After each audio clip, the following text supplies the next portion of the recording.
Même si les larmes de l'échec coulent dans tes yeux, même si tu te sens accompli, recommence. Recommence, même si l'injustice semble toujours avoir le dessus. Même si tu sens la peur au plus profond de toi, même si les autres abandonnent, même s'il faut en payer les prix, recommence. Recommence chaque jour avec patience et amour. Recommence au jour des soleils comme au jour des tempêtes. Recommence avec amour et sans jamais te décourager. Recommence pour Dieu, avec Dieu, comme Dieu. Recommence pour ton peuple, avec ton peuple.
Congo remercie vivement les Malaki Makongo qui a voulu songer et penser à adresser une invitation à Bundu de Congo de participer à ce forum d'une grande importance historique.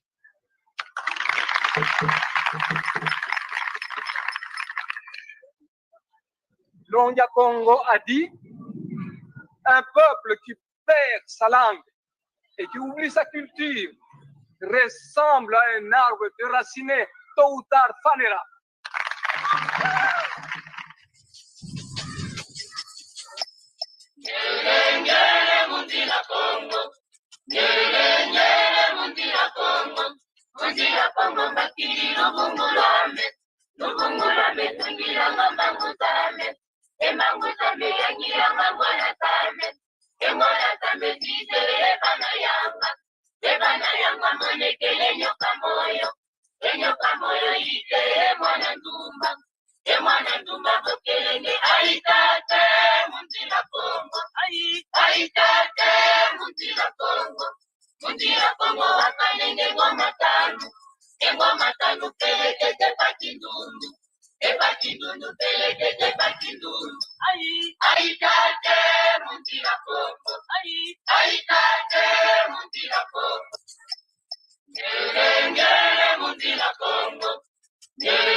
Mesdames, Mademoiselles, Messieurs, bonsoir.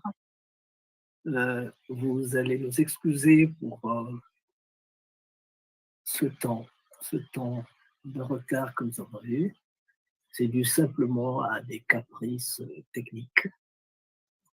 Aujourd'hui donc, nous allons vous présenter notre émission de ce jour. Nous, c'est Malaki Afro-Congo TV. Et aujourd'hui, nous allons vous parler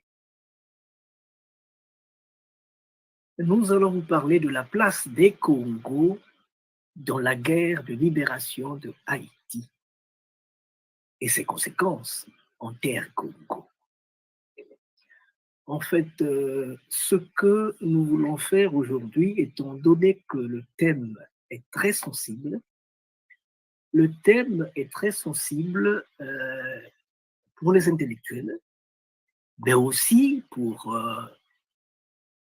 le petit peuple. Parce que simplement, c'est des choses que nous avons sur notre peau, que nous vivons tous les jours, sans naturellement savoir quelles en sont les origines.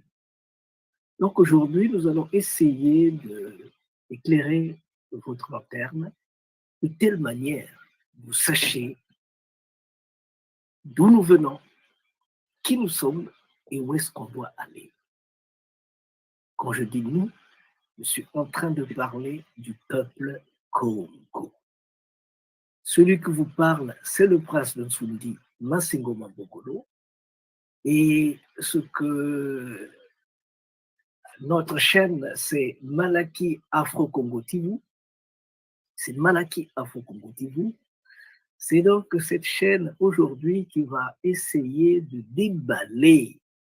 Nous allons déballer un peu, dépoussiérer notre background de telle manière que l'on sache qui nous sommes et où est-ce que nous devions aller. Je pense que vous voyez ce que nous avons dans le fond. Ce que nous avons dans le fond, c'est un homme qui vient de nous quitter. Ce que nous voyons dans le fond, donc, c'est un homme qui vient de nous quitter. Cet homme, c'est monsieur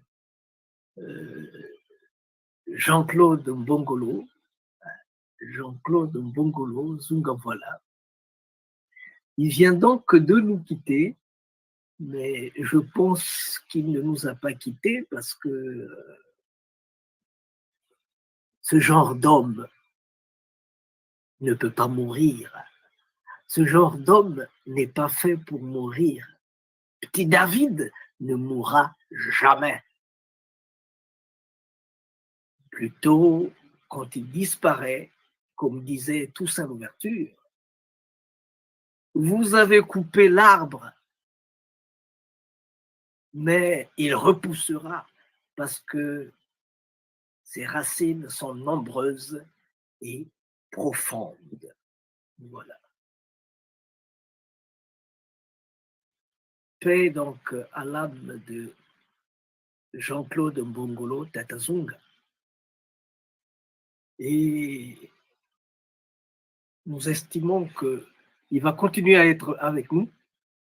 Il va continuer à nous pousser d'aller de l'avant. Il va continuer à nous pousser de dire aux petits-fils de nos petits-fils ce que les parents de nos parents ont vécu. Parce que c'est le message que notre grand-père Zungamvoila nous a donné, celui de dire aux petits-fils de nos petits-fils ce que les parents de nos parents nous ont vécu. Voilà. J'estime qu'il y a d'autres qui sont des amis qui sont encore en train, étant donné que nous avons commencé en retard, ils ont dû zapper ailleurs pour voir ce qui se passe à gauche et à droite. Nous allons donc mettre un peu de musique de telle façon qu'on leur rappelle à la réalité, qu'on leur dise que les choses se passent par ici.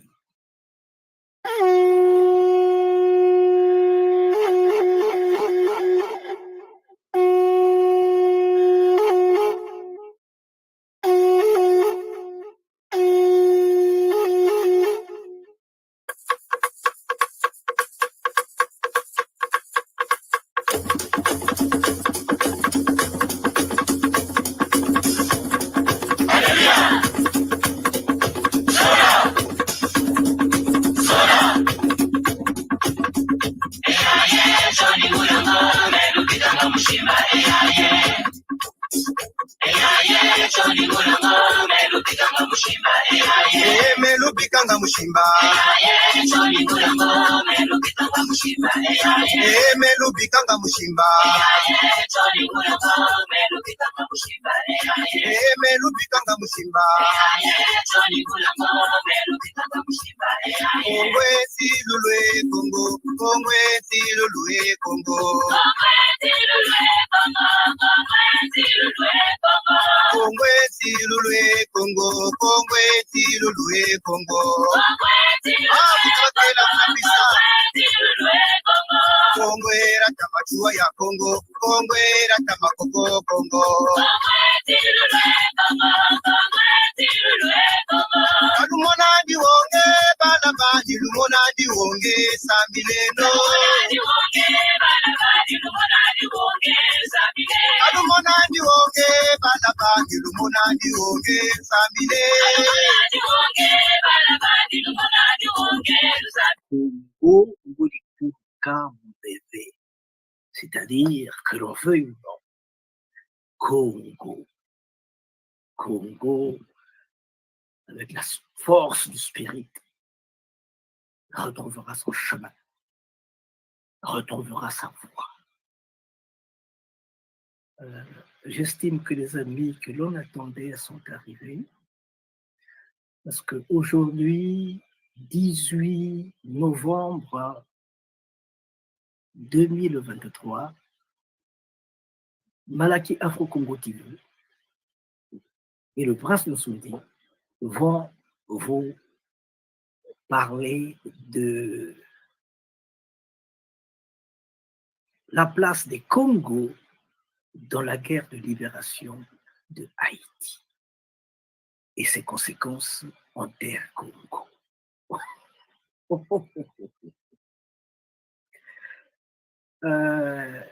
Non, nous n'allons pas vous délivrer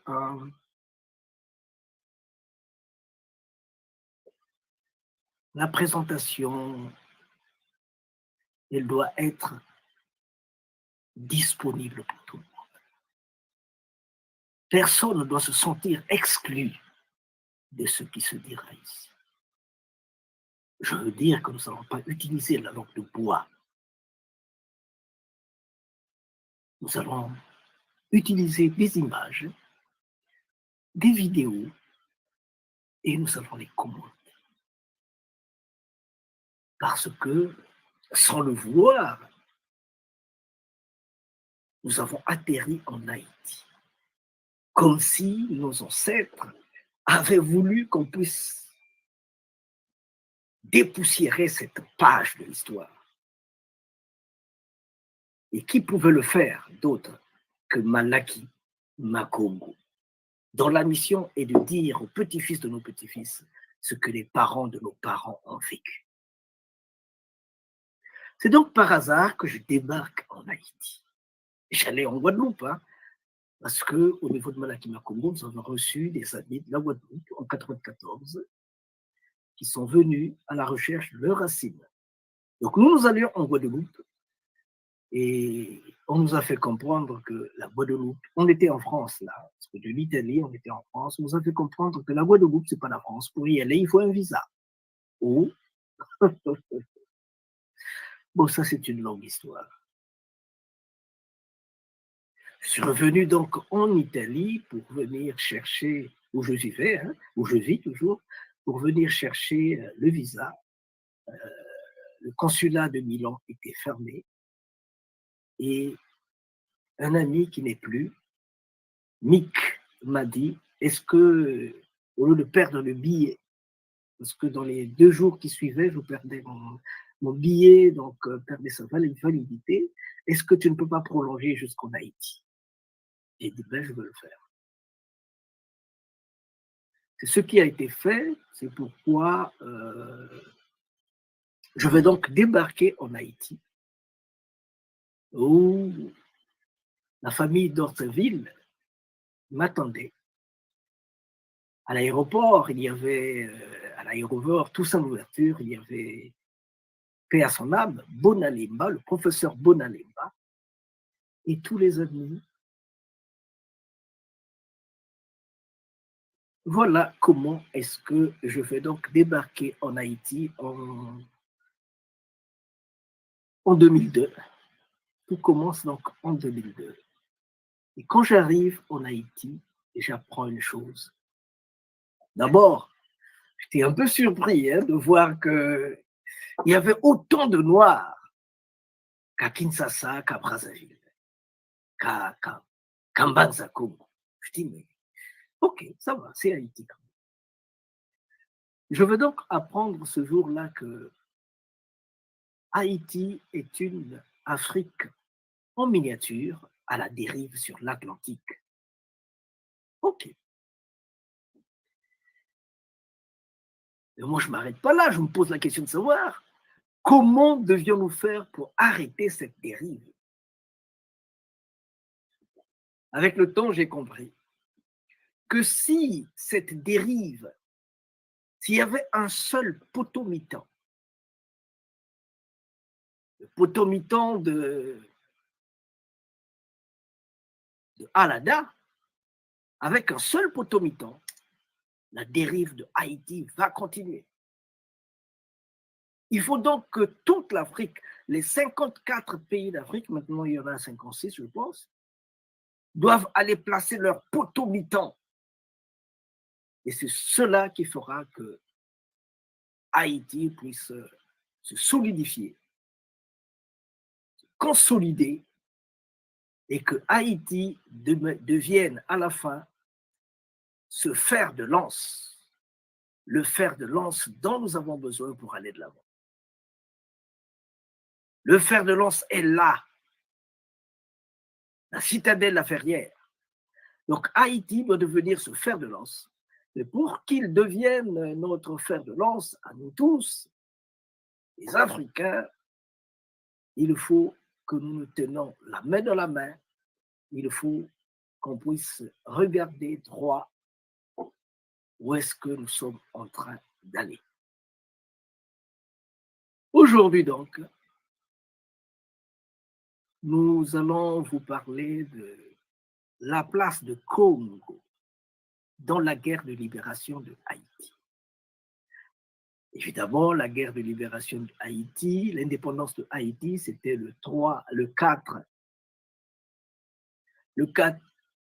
1er janvier 1804. Mais la guerre elle-même, elle a pris fin, même si elle continue jusqu'à présent. Mais la guerre elle-même, elle a pris fin, je dirais,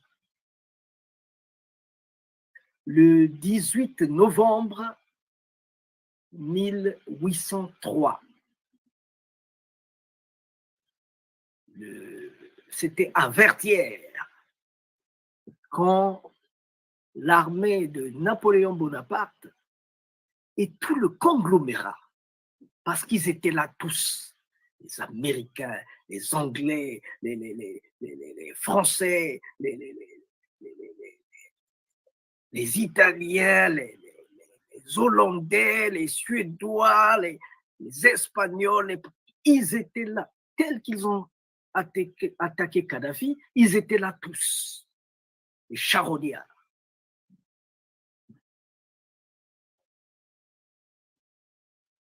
Mais ce jour-là, ce jour-là,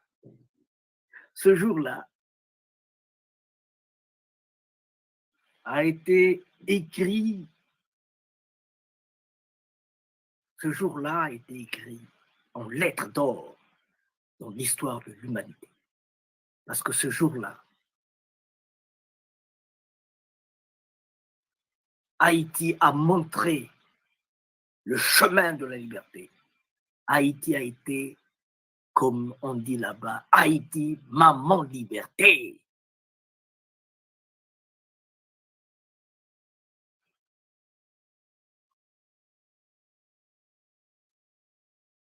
Donc, s'il vous plaît, aujourd'hui, nous allons donc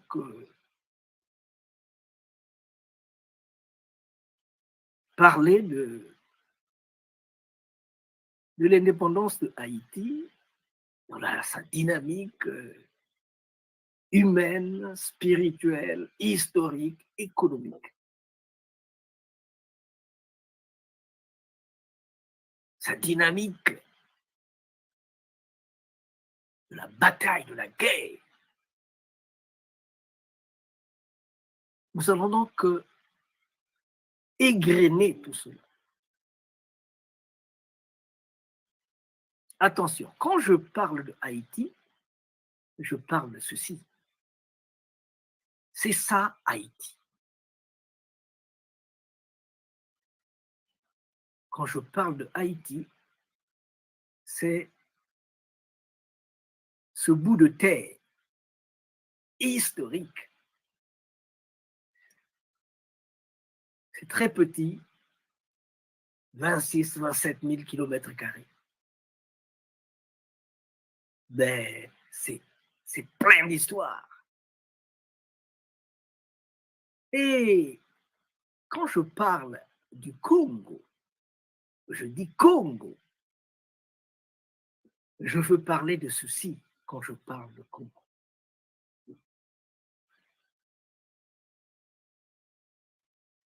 Quand je... Congo, donc, c'est une partie de terre de l'humanité. Mais Congo, c'est aussi un peuple qui a son histoire.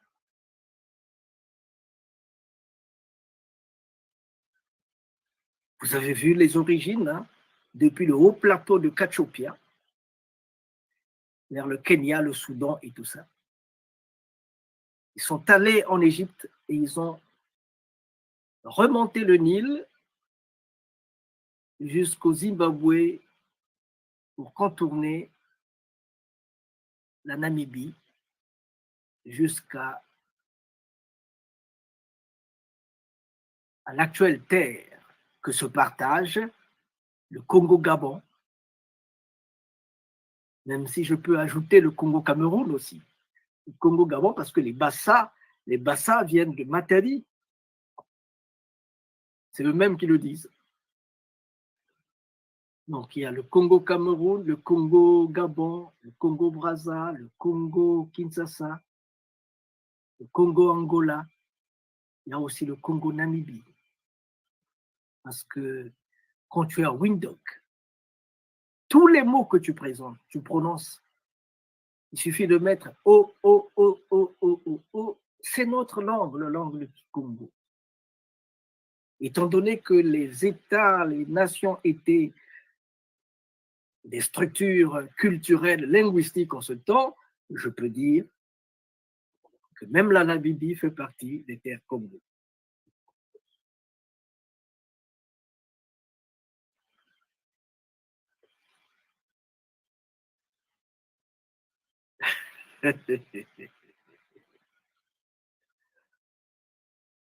Alors, c'est quoi Congo? C'est quoi Congo?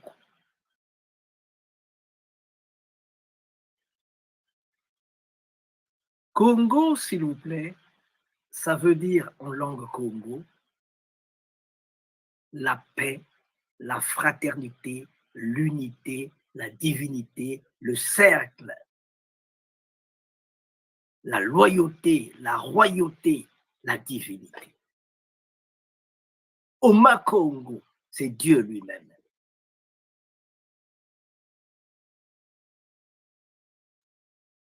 Quand un chef de tribu, de clan, quand l'oncle appelle son neveu, le neveu répond Congo pour dire mon roi, mon seigneur. Mais Congo,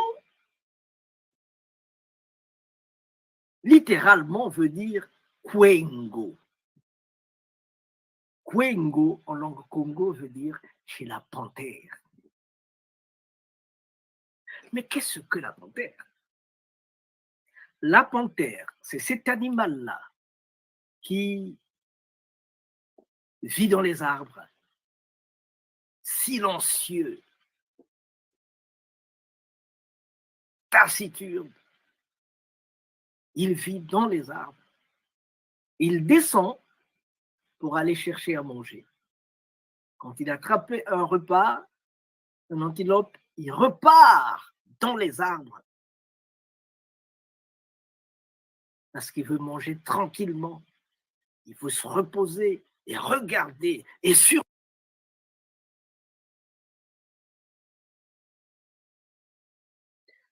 surtout voir qui est en train de perturber la paix dans la forêt, dans la savane, dans l'humanité. C'est ça, Congo. Kwengo, ça veut dire chez la panthère.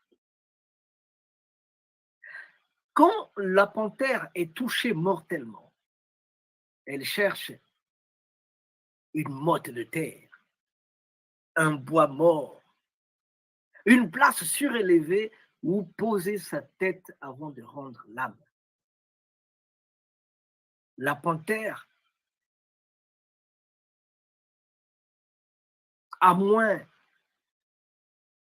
qu'elle n'en peut plus, à moins, mais la panthère cherche toujours quelque chose d'élevé pour apposer sa tête royale avant de rendre l'âme.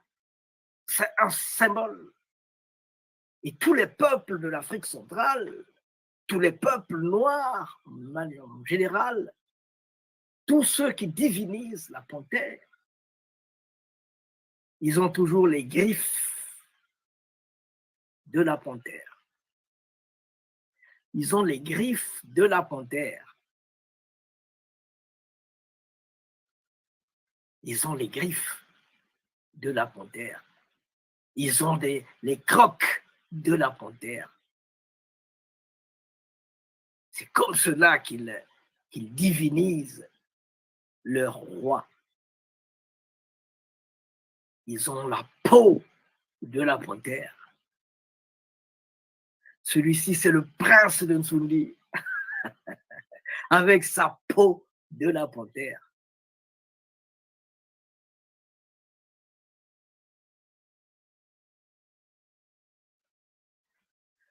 Donc, Congo est très lié à la discipline. Congo, ça veut dire le cercle. Nous, Congo, l'arc-en-ciel, ça veut dire l'unité, vivre ensemble dans la paix. Les Congos ont une chose très importante, le respect de l'humanité, le respect des êtres vivants, le respect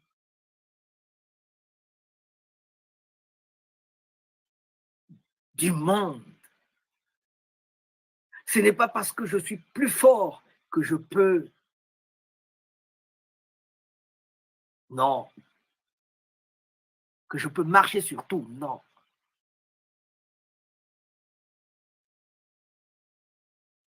Il faut respecter même les êtres les plus fragiles. D'ailleurs, ils ont besoin de protection, ces êtres-là.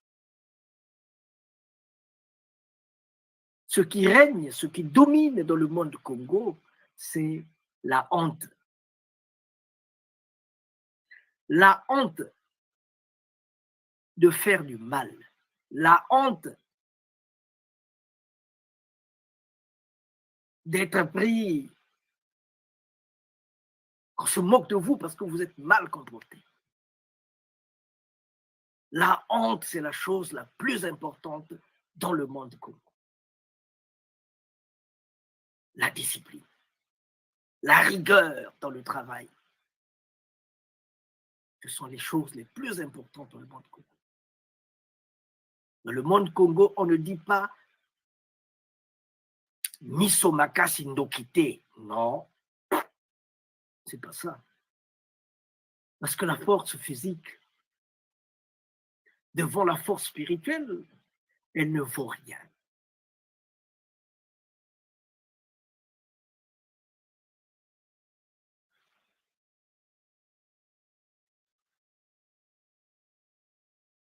Donc je disais que les Congos, c'est la discipline. Et les Congos sont partis des terres Congo de l'Égypte pour s'étendre dans le monde. La langue Congo est parlée dans, vous la retrouverez dans les fonds et bas-fonds. Quand vous allez au Japon, Congo au Japon, ça veut dire la normalité. Ce qui est normal, ce qui est bien, ce qui doit se faire. Je n'ai pas parlé d'éthique là. Mais c'est ça, quoi, ce qui doit se faire, ce qui est bien. Congo. C'est pourquoi les Japonais, quand ils ont, en 1936, quand ils ont créé un des bateaux les plus puissants du monde, le bateau qui devait mettre de l'ordre à gauche et à droite, ce bateau, ils l'ont appelé Congo.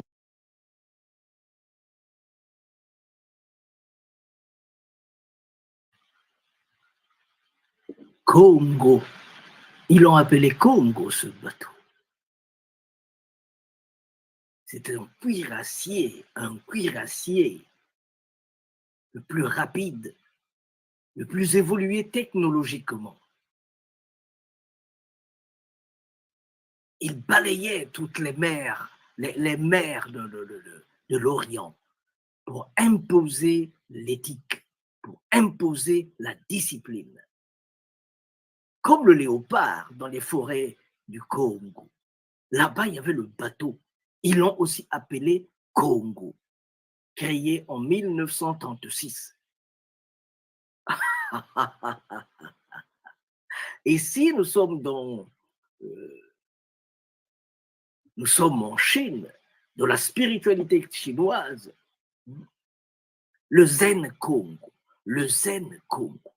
cet homme qui a près de 8 mains, armé de lances, de machettes, de tout, avec des lames de feu qui sortaient des oreilles, de la bouche. Il courait à gauche et à droite pour imposer la discipline. Il courait après les bandits, les voyous, les gens qui assassinent, les gens qui empoisonnent, les gens qui violent, les gens qui tuent, qui sèment la pagaille, qui détournent les fonds publics. Il court après tout ce monde-là pour leur dire stop.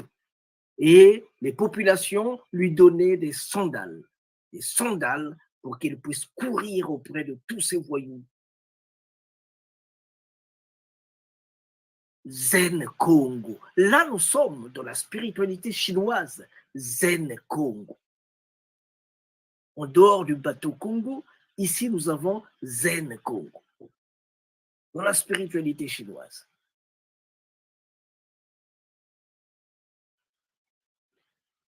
C'est pourquoi je vous dis que le Congo est partout dans le monde. Le Congo est partout. Et la logique est la même. C'est la discipline. Là. C'est pas parce que tu es plus fort que tu peux marcher sur n'importe quoi. Non. La discipline. Le bien-être. Ici, voilà, nous sommes au Sri Lanka. C'est le gardien des temples. Le gardien des temples. Lui aussi, on l'appelle Congo. Donc, il est là, il doit mettre l'ordre chez tous ceux qui ont mal fait et qui sont en prison. Et tout ça, c'est Congo. Lui aussi, au Sri Lanka, on l'appelle Congo. Comment se fait-il que le léopard ou le grand chasseur, le chasseur émérite au Congo, on l'appelle Congo, mais aussi de l'autre côté, ceux qui font des bonnes choses pour la population, on les appelle Congo. Comment?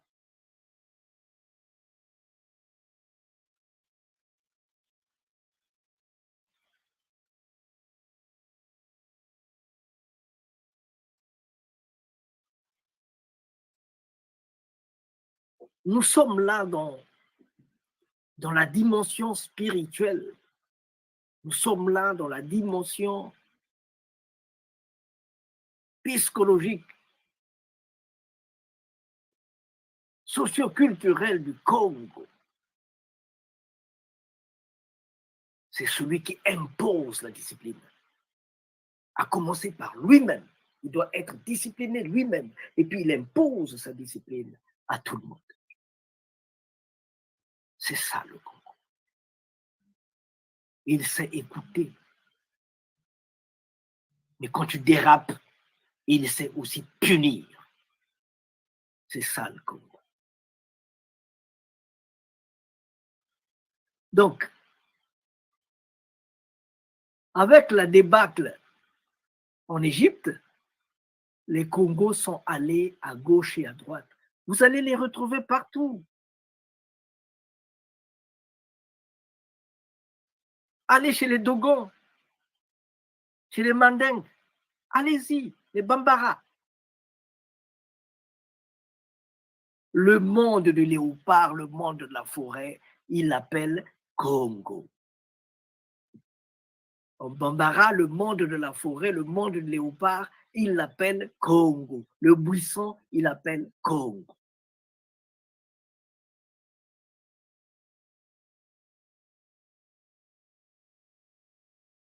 Donc voilà, ce peuple, voilà donc ce peuple qui a construit Mbanza Congo, la capitale du royaume Congo. Là, nous sommes en 1510. C'est le roi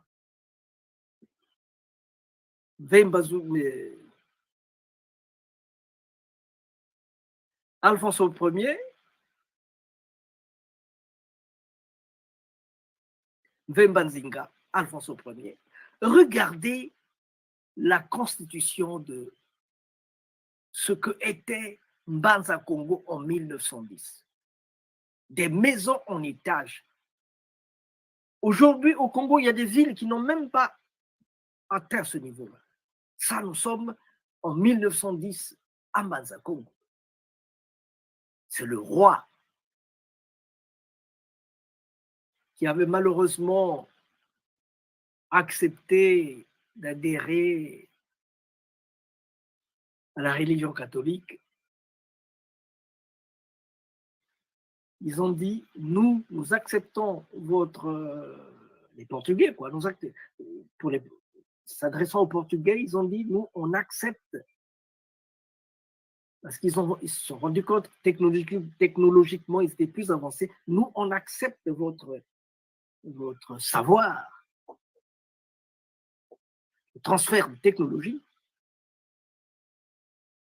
Nous acceptons votre spiritualité. En échange, nous avons besoin de votre technique.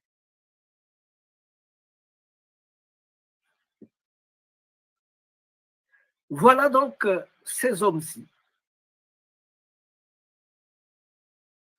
Voilà donc ces hommes-là. Ces hommes qu'on va amener en esclavage. Ils vont commettre la maladresse de les amener en esclavage.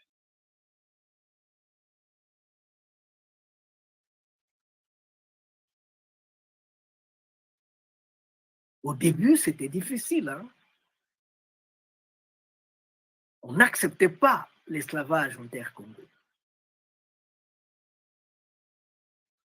Mais malheureusement,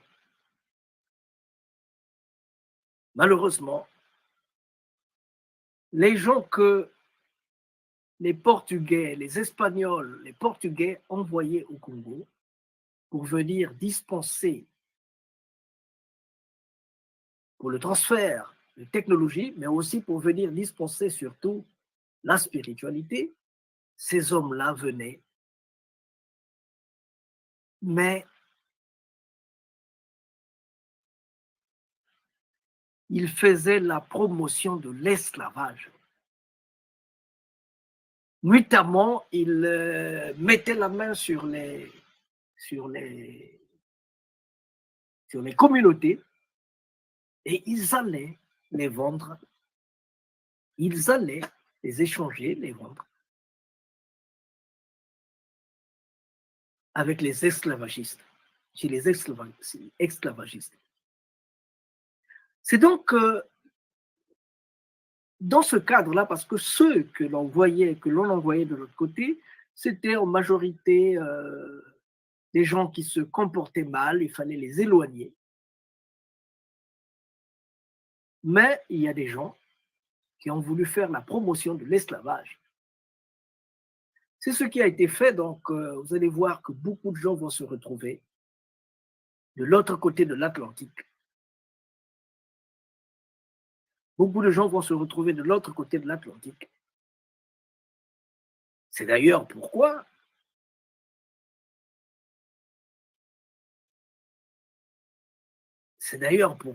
le roi Congo va envoyer au Vatican Nevunda. Nevunda, c'était un grand intellectuel, le neveu du roi. C'est lui qu'on a envoyé en 1604 pour aller rencontrer le Saint-Père en tant qu'ambassadeur du royaume Congo. Pour aller rencontrer le Saint-Père, le pape, et lui dire que le Congo ne veut plus continuer à travailler avec des gens qui sont des esclavagistes. Le Congo veut travailler avec le Vatican. Et le Congo, donc lui, l'ambassadeur, il doit choisir qui doit aller en terre Congo et qui ne doit pas aller en terre Congo. Qui devions-nous envoyer en terre Congo? Qui a la possibilité, le droit d'avoir le visa pour aller au Congo? Nevunda. Il parlait près de 5 langues. Il est parti en 1604 de Manza Congo pour arriver en 1608 au Vatican. Il a connu beaucoup d'épisodes difficiles. Il a été dévalisé. Ils étaient partis 22, ils sont arrivés 6. D'autres ont fini entre les mains des esclavagistes. Quand il arrive à l'aéroport, au port de Civitavecchia, c'est le pape avait envoyé son neveu pour venir l'accueillir. La réception était précieuse. Il savait qu'il se portait mal, qu'il y a des choses difficiles qui s'étaient déroulées dans la traversée. Il était déjà touché, empoisonné, il faut le dire, il faut prononcer les mots. C'est comme ça donc qu'il arrive au Vatican. Malheureusement, il ne mettra pas du temps. Il va nous lâcher. Mais avant de nous lâcher, il a laissé une lettre. Une lettre, la lettre du roi Congo au pape. Tout cela, c'est pour rechercher la discipline, l'ordre qu'il est venu réclamer auprès du pape, du Saint-Père.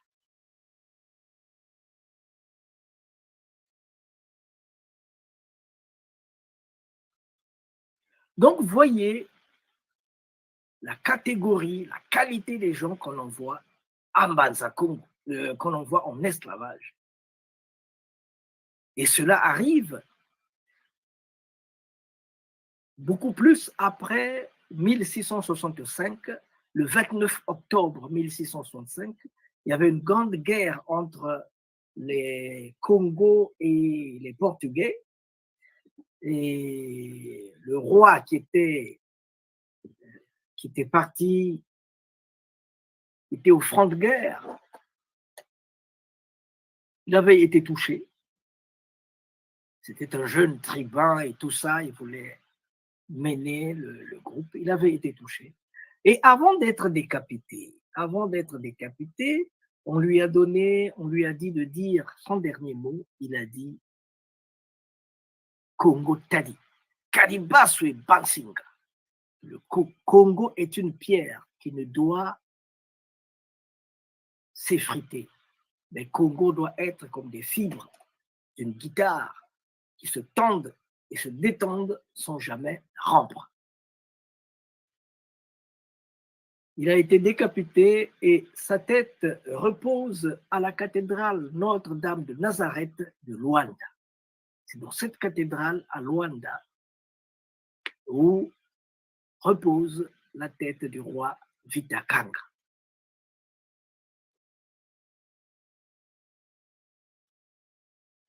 C'est donc pour vous dire que les Congos avaient une armée, l'armée plus ou moins la plus puissante d'Afrique. Ils avaient des gens qui avaient non seulement étudié la littérature, la philosophie, les spiritualités, mais aussi l'art de la guerre, la polémologie. Ils avaient étudié tout ça.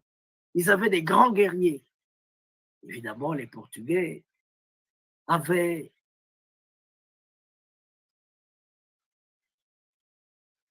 des techniques plus avancées, donc ils ont réussi à détruire l'armée du roi.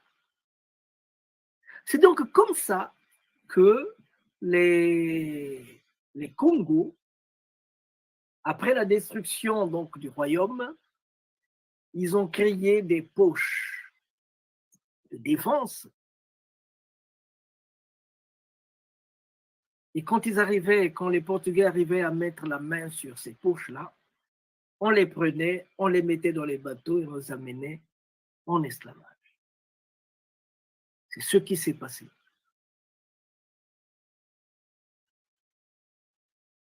La résistance était farouche, mais il y a eu beaucoup de gens qui ont traversé l'Atlantique dans le cadre de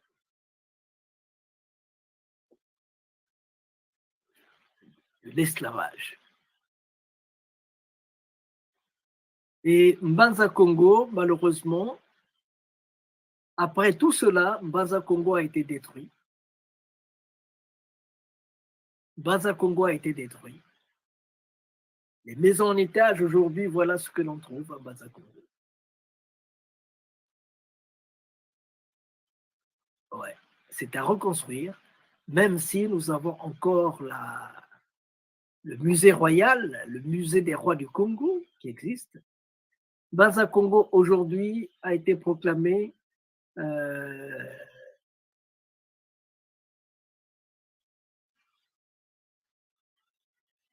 un monument de l'humanité. Mbanza Congo a été proclamé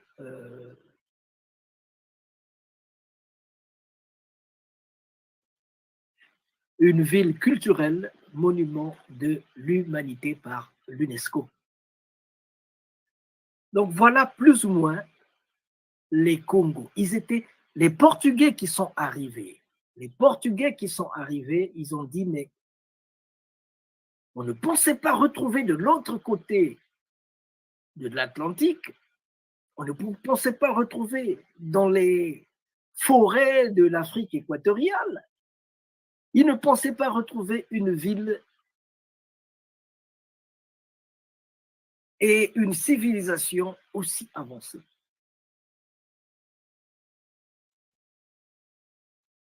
Les Congos, ils étaient habillés en soie. Les Congos utilisaient le fer, l'argent, l'or. Et ça a surpris. Et les Portugais. Et le royaume était organisé socioculturellement, était si bien organisé qu'un lieutenant de Diego Cao, c'est lui qui avait, c'est le Portugais qui est venu, le navigateur portugais qui avait amené, qui était venu au Congo avec ses militaires.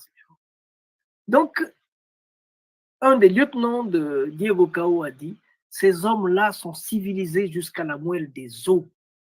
pour atteindre leur degré de civilité, il nous faut au moins 300 ans, évidemment.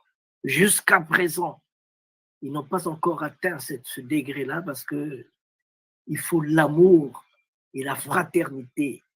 Il faut que l'amour et la fraternité habitent votre cœur pour atteindre l'humanisme Congo.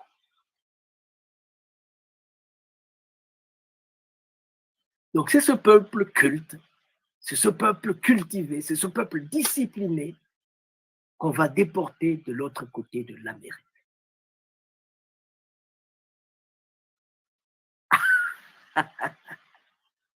Qu'on va réduire en esclavage.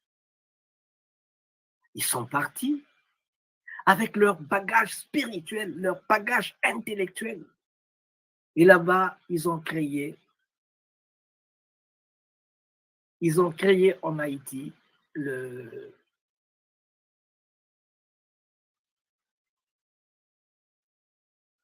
Lemba. Ils sont partis avec le Lemba.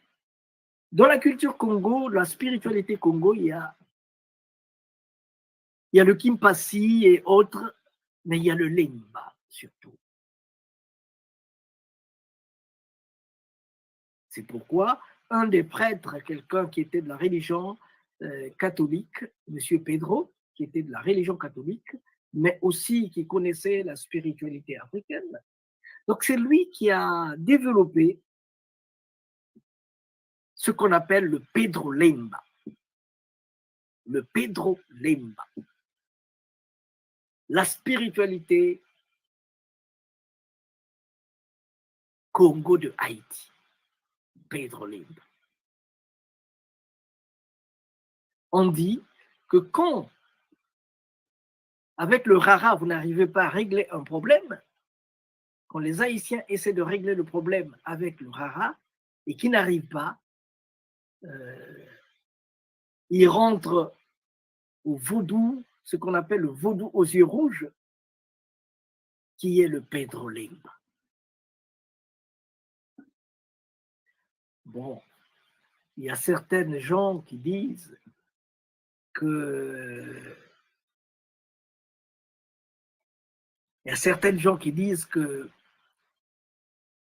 le vaudou a pris le dessus en Haïti parce que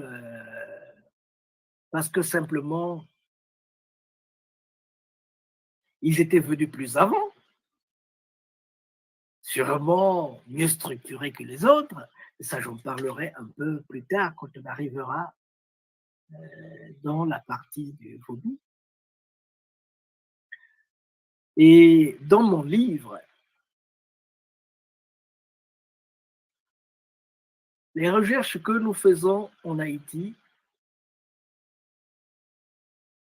petit à petit, nous les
il y a quelque chose. Qu'est-ce qui s'est passé pour que tous les poteaux africains qu'on a plantés, les péréstyles, les poteaux mitons qu'on a plantés en Haïti, que l'Afrique a plantés en Haïti, est volé en éclats pour ne laisser qu'un seul poteau, le poteau du vaudou haïtien, le poteau du vaudou, le poteau d'Alada. Et malheureusement, ça fait de telle manière que Haïti puisse être traîné jusqu'à présent puisse être cette petite Afrique en miniature à la dérive sur l'Atlantique. Nous allons boire un peu d'eau avant de passer en Haïti. Nous allons passer dans la partie haïtienne. Nous allons passer dans la partie haïtienne.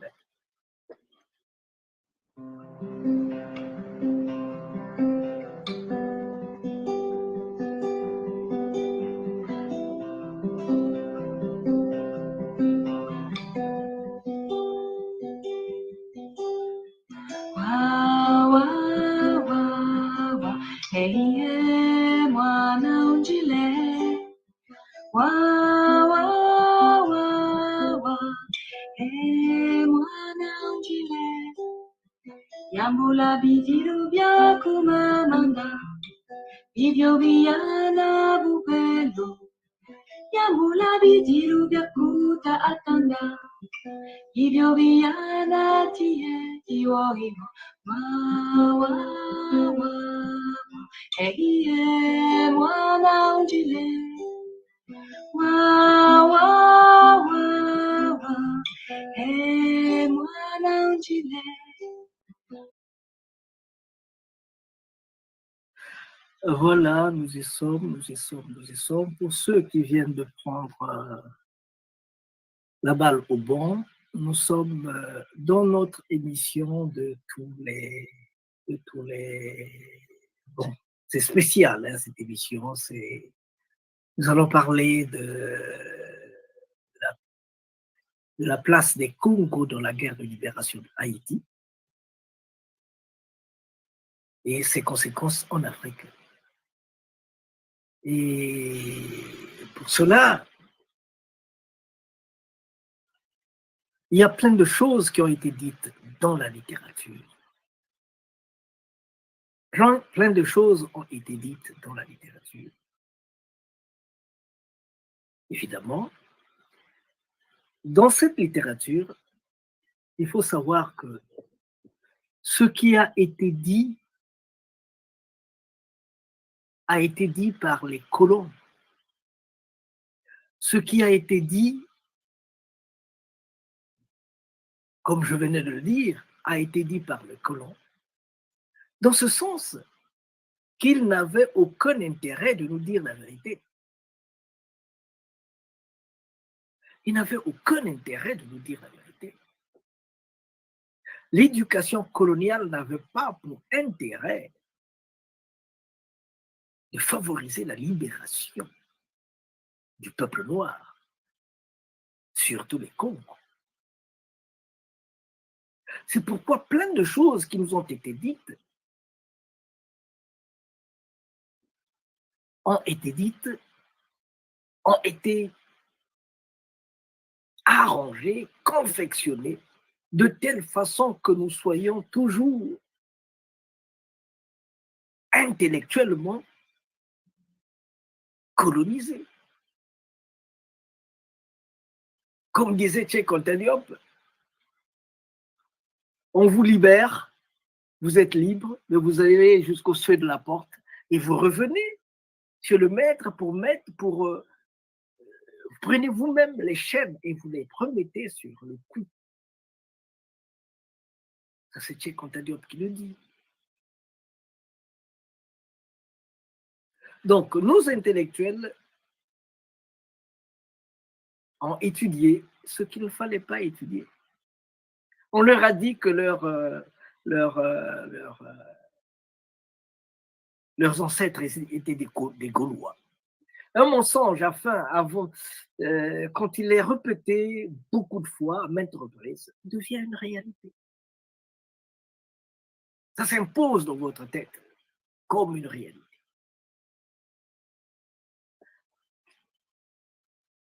On nous a dit des choses, beaucoup de choses déplacées. Donc, la libération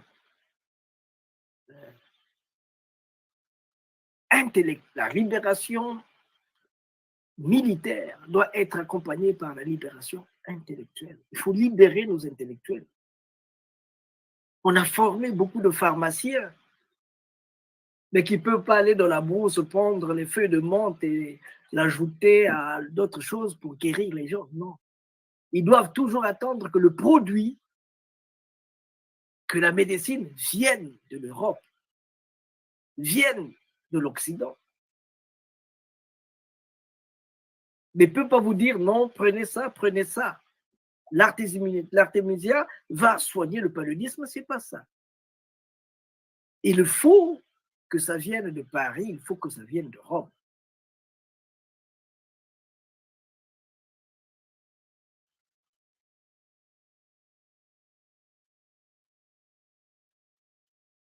Donc nous avons encore des problèmes intellectuels, des problèmes culturels. Les chaînes qu'on avait dans les mains, on les a maintenant dans la tête.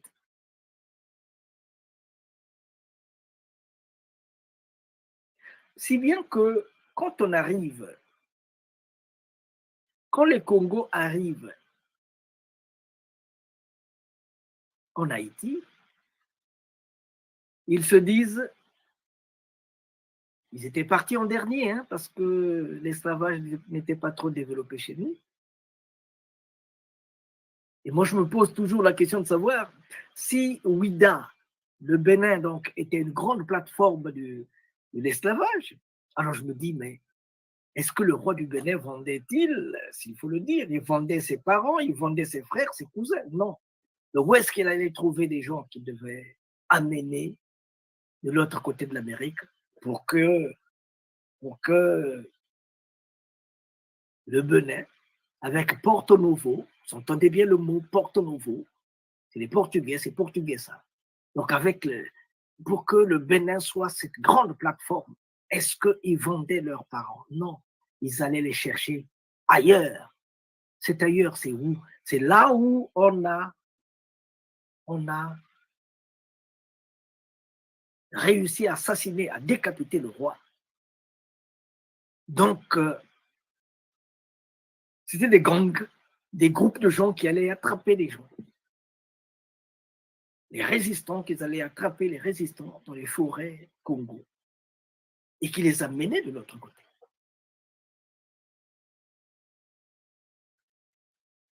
Et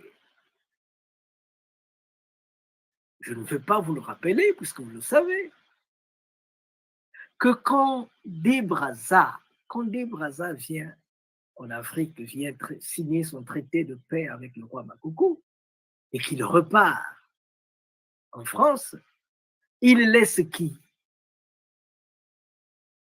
Il laisse Malamine. Et Malamine, c'est qui? Malamine est sénégalais. Parce qu'en venant,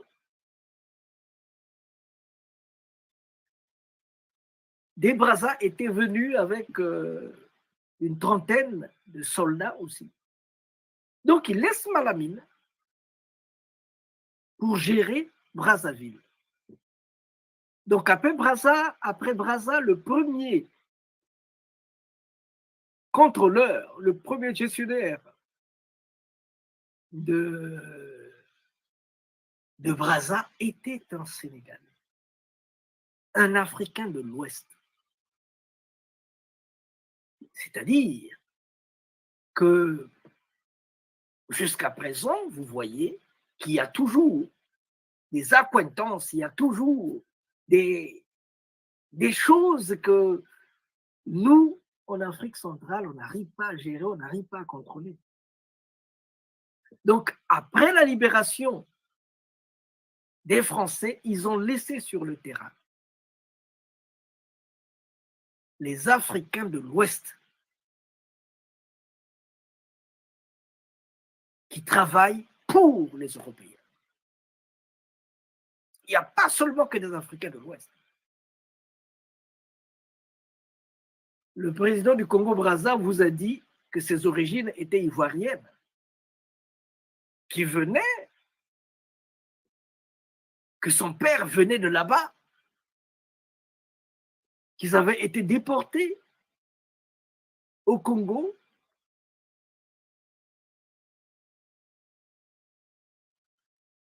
pour venir, parce qu'ils étaient condamnés, ils étaient déportés. Et quand ils sont arrivés ici, nous, on les a pris comme les nôtres. Malheureusement, quand on voit leur manière de faire, leur manière d'être, on se rend compte qu'il y a quelque chose qui ne marche pas, que le Congo n'habite pas en eux, qu'ils sont là par hasard. Et ce qu'ils font, ils ne font que prendre et aller cacher ailleurs, aller cacher en Europe, aller cacher dans d'autres pays. C'est ce que nous voyons.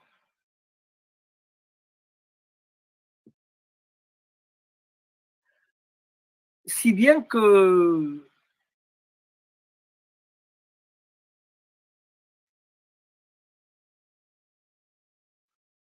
je veux faire court.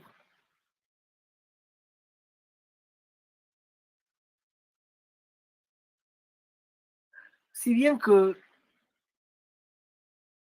en Haïti, selon les archives de Haïti, on vous dira que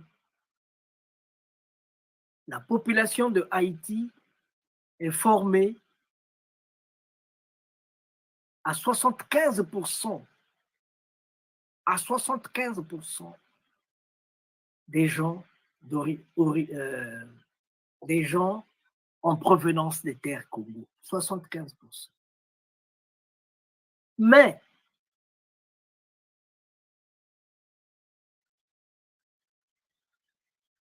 cet homme-ci, qui est un grand maître du vaudou haïtien, l'un des plus grands du vaudou haïtien,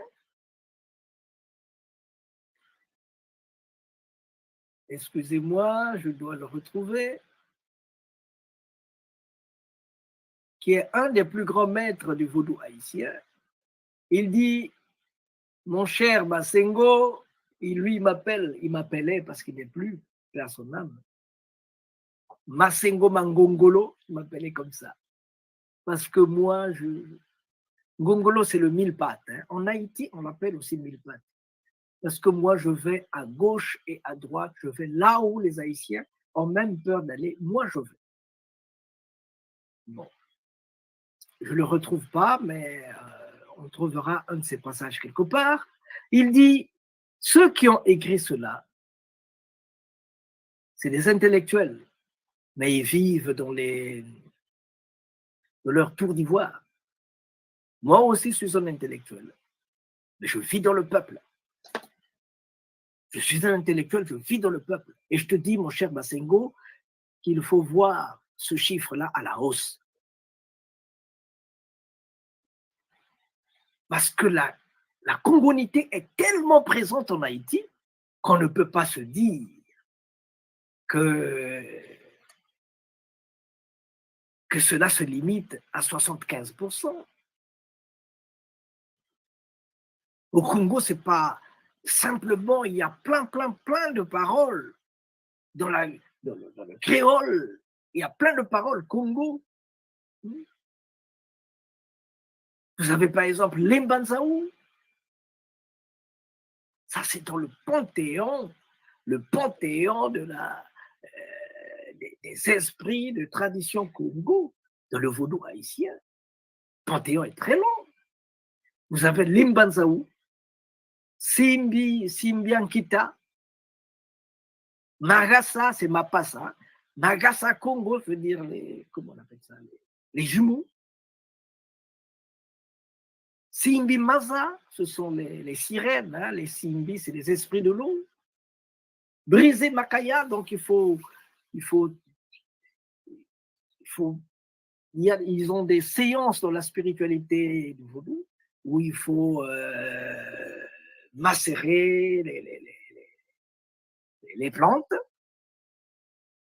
Kanga Pedro, je vous avais parlé de Pedro Lemba. Silamoyo, le chemin de la vie. Kangandoki.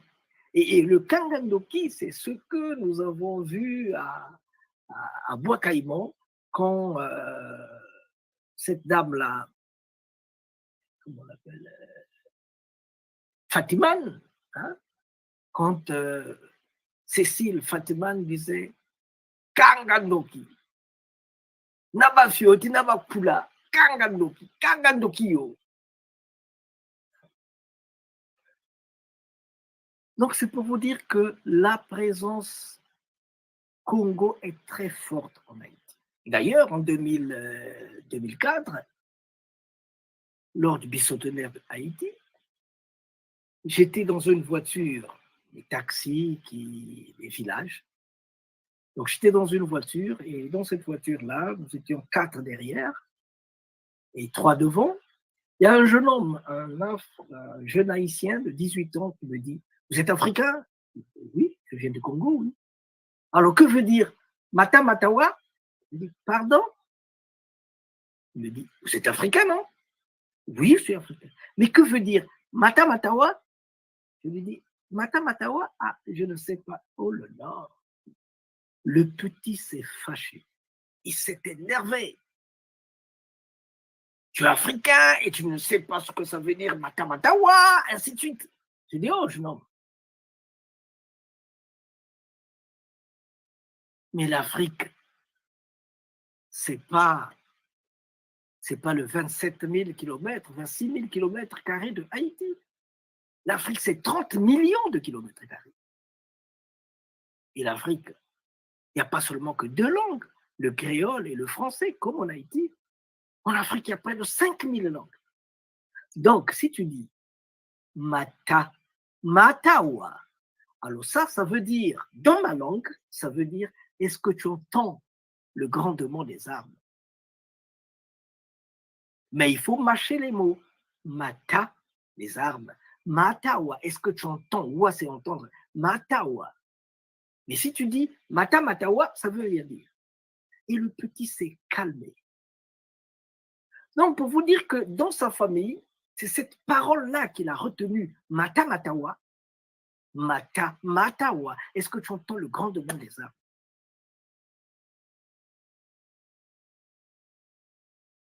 Donc, c'est pour vous dire que le Congo est présent.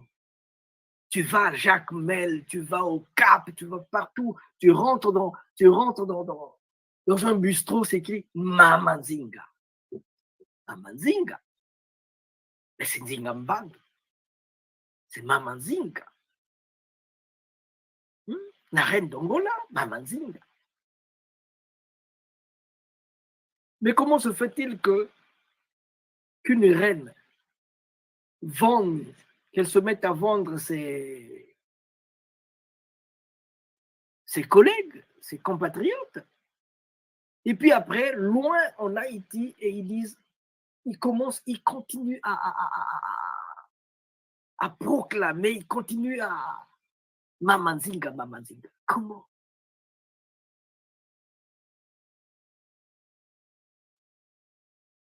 Ils continuent à la mystifier, ils continuent à la diviniser.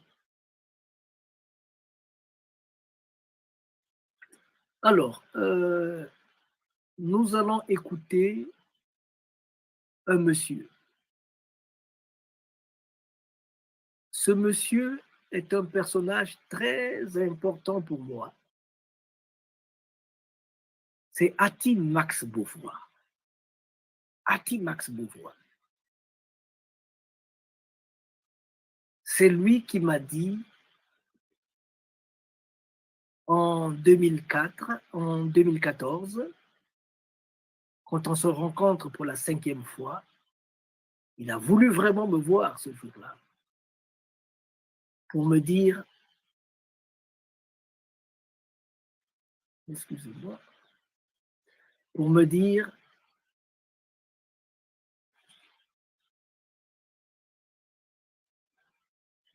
la population haïtienne est la population haïtienne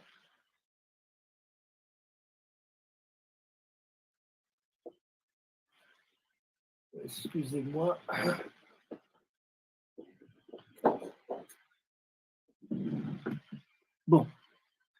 La population haïtienne est essentiellement congolaise, à plus de 75%. Il va me dire encore que notre modèle de guerre d'indépendance est un modèle Congo. Notre modèle de guerre d'indépendance est un modèle Congo. Selon lui, la population haïtienne est essentiellement congolaise.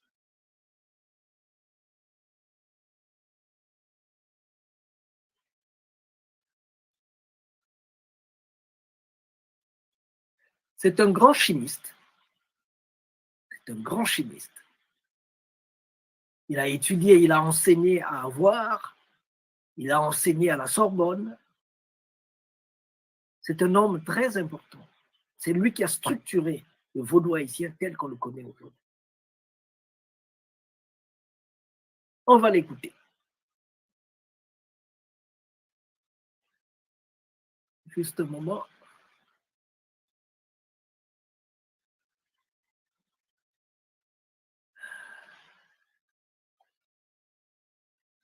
Oh, God bless me. On va donc l'écouter juste un moment.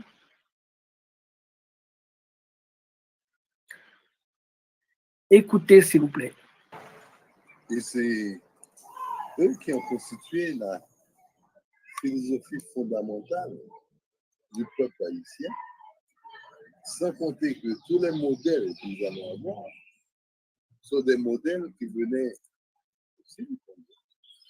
Nous sommes notre modèle de guerre d'indépendance est un modèle Congo et qui vient de l'ancien royaume du Congo, le royaume de Tampefo, qui était roi du Congo, roi du Congo, roi des Ponceaux aussi. Et tous nos modèles viennent de là. Notre modèle de couper tête de l'État est un modèle congolais. C'est ça, il fallait couper les têtes et c'est ça la technique pour faire la guerre de l'indépendance. Et qu'il fallait brûler les maisons. Et c'était ça les premiers pas qui nous ont conduits 13 ans plus tard à l'indépendance d'Haïti. C'est un modèle congolais. Mais par contre, les gens qui suivent les livres de très près, des livres qui sont écrits par d'autres, d'autres qui ont d'autres visions, surtout des visions occidentales européennes, qui choisissent d'ignorer même les faits historiques. Eh bien, vous direz, mais il n'y a pas de Congolais ici, pas du tout. Ici, il n'y a que des Dahoméens. Mais pourquoi est-ce qu'ils disent ça? Parce que le Bénin avait l'avantage d'avoir un Toussaint Louverture. Et Toussaint Louverture qui était béninois, qui était de Alada. Donc, il a mis les structures de base. Mais le gros volume, le mec du Congo. Le mec du Congo, on a tendance à les ignorer. Et jusqu'aujourd'hui encore. Voilà, je pense que nous avons entendu l'essentiel. Je pense que nous avons...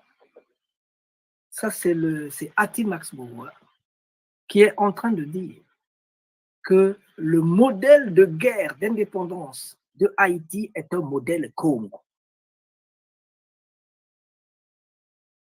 Il ajoute que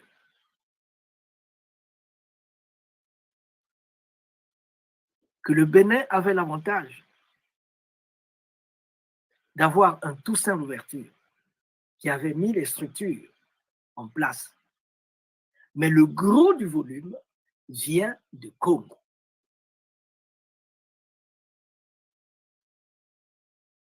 Nous ne sommes pas ici seulement pour écouter. Nous ne sommes pas ici seulement pour recopier ce qu'il a dit. Il faut qu'on se mette à descendre dans les fonds et les bas-fonds pour essayer d'ajouter quelque chose à ce que nous venons d'entendre.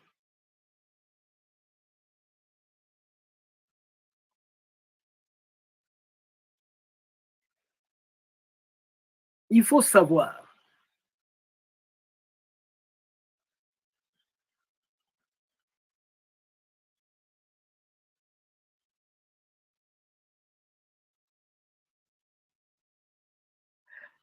qu'il y avait un registre du compte des nègres en fuite et du décompte des esclaves fugitifs arrêtés. Ce décompte, ce registre fait sortir que les Congos occupaient toujours le sommet de la liste des esclaves fugitifs. Ça, c'est Jean Foucard qui le dit en 1988. Le plus grand fugitif de la période pré-révolutionnaire, véritable bouc émissaire de l'idéologie révolutionnaire, c'est un fugitif Congo du nom de François Makanda, dit Makandal. Ça, c'est Linda Ehud qui le dit en 98. Il est le premier qui a uni les communautés fugitives. Les communautés fugitives des montagnes du nord de Haïti pendant les années 1750. Il envisageait de tuer tous les Blancs de la colonie, naturellement, par le poison. Et tout cela pour libérer tous les nègres. Selon Pierre de Verrières, 1909, c'était un grand féticheur. Il avait fanatisé les esclaves de la colonie et on disait de lui qu'il se dédoublait et pouvait être vu d'un endroit à un autre au même moment. Il y a plein de choses qui sont dites sur Makandal. Makandal, c'est celui qui brûlait les plantations. Quand il brûlait les plantations, pendant un mois, ça brûle. Vous pouvez ramasser l'aiguille qui est tombée en pleine nuit. Ça brûle pendant un mois. Il saccageait, il tuait, il haranguait, il poussait les gens au développement, à la libération. Ça, c'est François Makandal.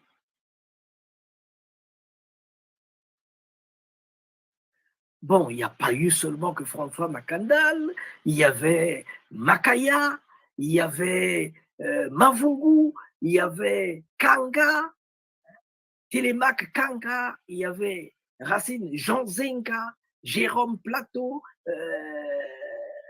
L'amour d'errance, Romaine Rivière. Donc, tout ça, c'était des Congos.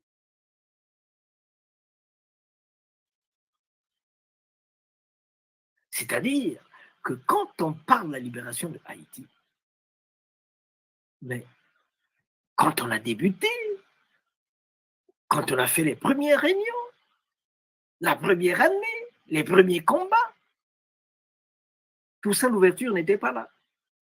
Toussaint Louverture était un maître d'esclaves.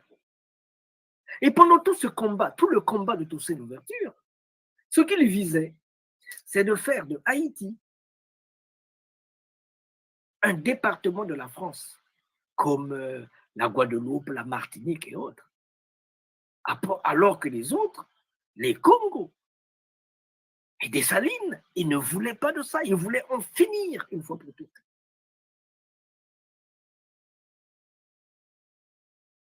Maintenant, on vous dira plein de choses.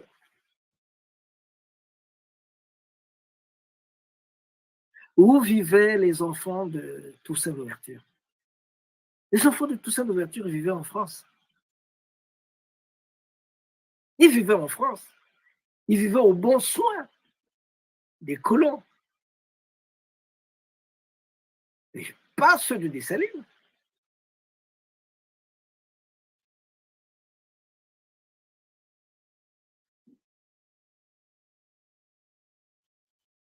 Si bien que maintenant, on est en train de le comprendre. Hein.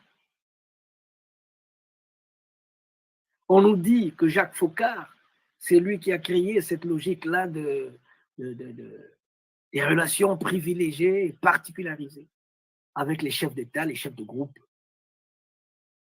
C'est la logique de la politique française. Des relations privilégiées, personnalisées. Non, ce n'est que du café réchauffé. Depuis 1750,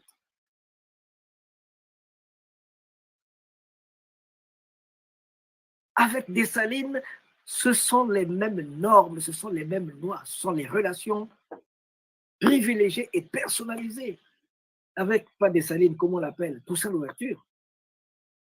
Les enfants de Toussaint Louverture ne vivaient pas en Haïti. Ils étudiaient ailleurs.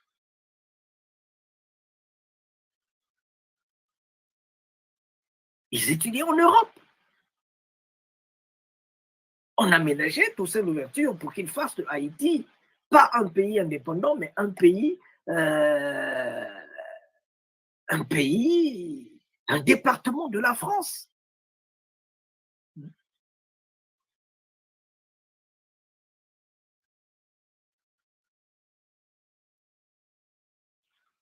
Donc, les grands mouvements, partout où il y avait des mouvements de protestation, le plus grand nombre étaient les Congos.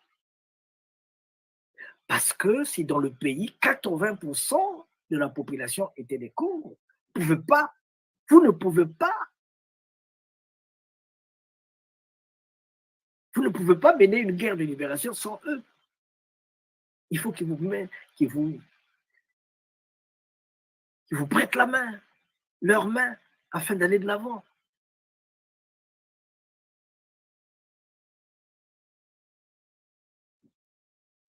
Si bien que les Congos, en allant en Haïti, ils ont développé leur spiritualité de combat, le pétrolemba. C'est une spiritualité de combat, c'est comme le matsouanisme. Le matsouanisme est une spiritualité de combat. Le pétrolemba aussi est une spiritualité de combat.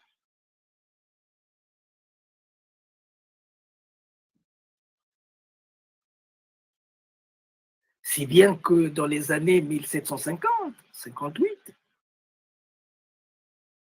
quand Rochambeau, quand Napoléon Bonaparte veut abolir les indépendances qui ont été accordées, quand il veut abolir cela, il envoie des gens.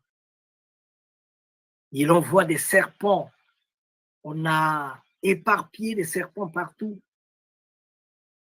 pour tuer les fugitifs.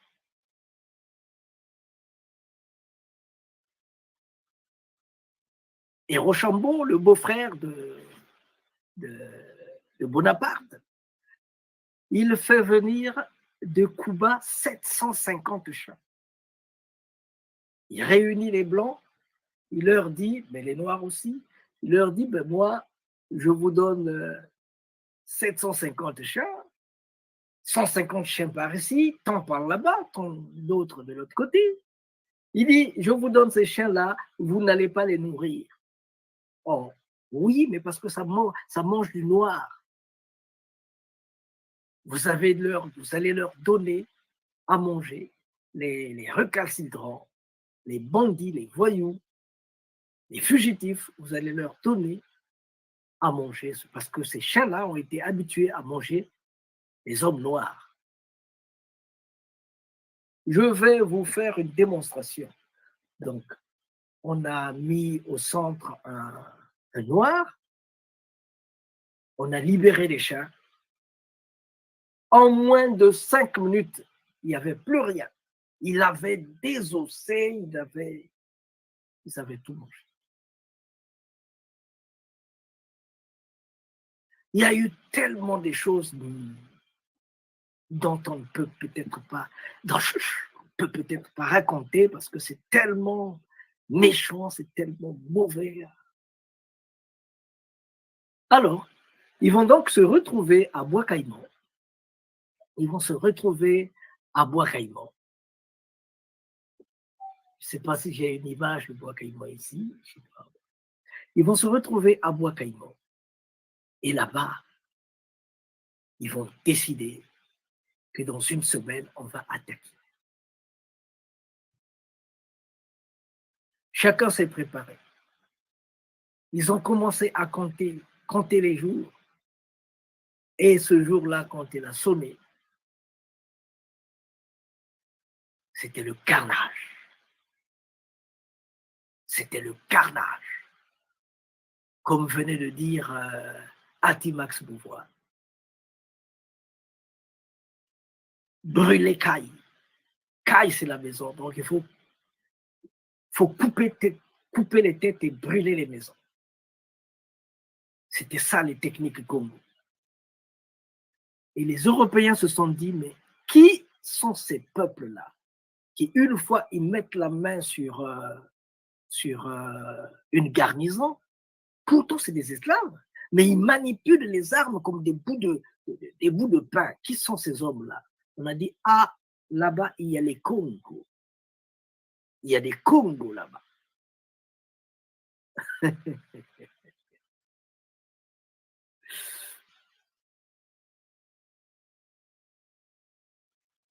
Et le combat, c'est cet homme-là qui l'a mené.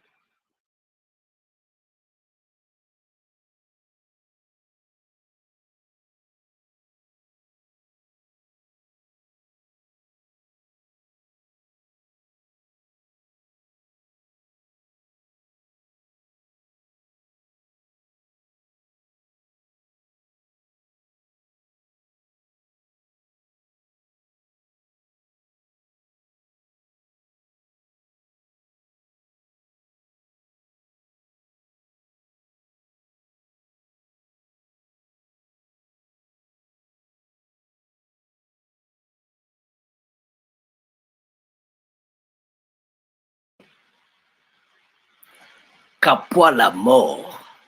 Capois la mort. C'est le général de Dessalines, Capois la mort. Alors lui, il leur disait que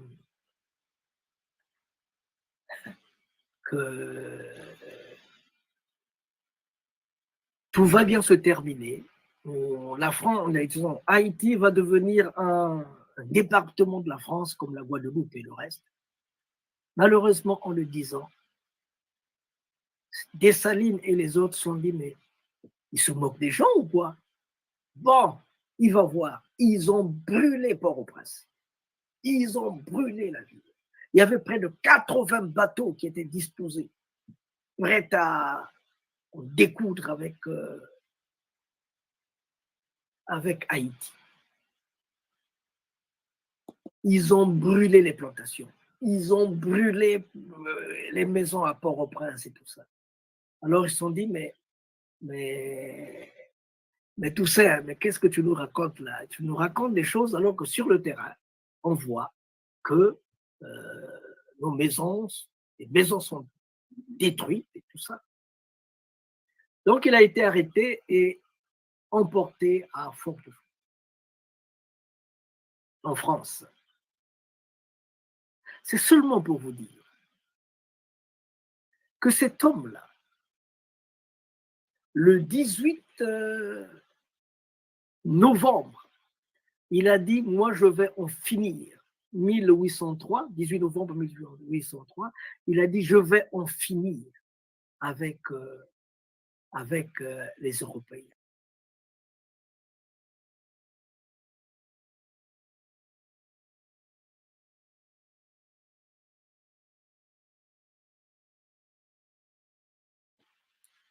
Capois la mort. le général de Dessalines, Capois-la-Mort. Il était Congo. Et comme je venais de dire, dans cette guerre, les communautés les plus importantes, Haïti, 80%, plus ou moins, 80% de la population était originaire des terres Congo. Donc, Capois-la-Mort, il a pris ces gens, il dit, moi, je vais en finir avec, je vais finir avec ces hommes-là, les colons. Il y avait près de 80 bateaux. C'était quand même l'armée la plus puissante du monde, l'armée de Napoléon Bonaparte. À 5 heures du matin, à Vertières, hein, à 5 heures du matin, il a déroulé la machine. Ça n'a pas marché. À 10 heures, ils sont repartis. Ça n'a pas marché. Beaucoup de blessés. À 14 heures, ils sont repartis. C'est la même chose. Alors là, vraiment, à 17 heures, ils ont dit, personne ne fera bac. On va foncer. Ils ont foncé. Un boulet de canon a effleuré son chapeau. Il dit, en avant! Un autre boulet de canon a pris son cheval. Il dit, le cheval donc est tombé, il dit, on continue. C'est lui, Capois-la-Mort, qui a mis le beau-frère de Napoléon Bonaparte la tête dans la poussière, Rochambeau. Et Rochambeau s'est dit, je te redonne le cheval. Le cheval, quand tu as bousillé, on te le redonne. Nous, ils ont sorti donc comme un drapeau blanc pour dire terminé, vous êtes plus fort. Alors ils se sont dit, ah! Comment baisser les chines devant des esclaves? Comment? Ils n'ont rien compris. Ils n'ont pas su que ces hommes-là venaient de Congo-Liantotela. Ces hommes-là faisaient partie de l'armée la plus puissante d'Afrique. Et oui, ce sont des faits historiques. Donc, deux fois, les gens ne comprennent pas pourquoi est-ce que les colons, les Français, ils ont une haine viscérale contre les Congos. Tout le monde peut faire ce que bon lui semble. Mais à un Congo, on peut tout donner, mais jamais la terre. Pas la terre. Si tu lui donnes la terre, tu es foutu. C'est ce qui s'est passé en Haïti. Deux fois, il y a des gens qui nous font du mal, mais on ne connaît pas exactement cette haine d'où ça vient. Les enfants depuis les écoles ont été dressés contre les Congos. Ça, c'est les grottes où se cachaient les combattants, les esclaves. Donc, dans les écoles, on apprend aux enfants on a dit des choses impossibles sur le monde Congo.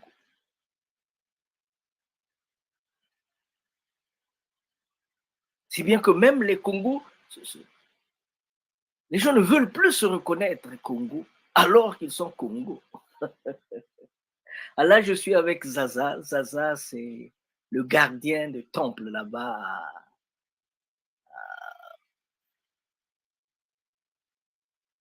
à Bois-Caïman. Ici, nous sommes à la citadelle à Ferrières, le plus grand fort. À partir de là, on peut détruire tous les bateaux qui peuvent s'approcher vers Haïti. Et là, je suis avec le directeur du Bois-Caïman qui est dans le fond, avec un chapeau dans le fond. Et on est en train d'aller à la citadelle à Ferrières, ce qui est pour moi un fer de lance de l'Afrique. Voici les bombes, voici les boulets de canon qui sont restés. Il y en a encore plein, des milliers, des tonnes de boulets de canon.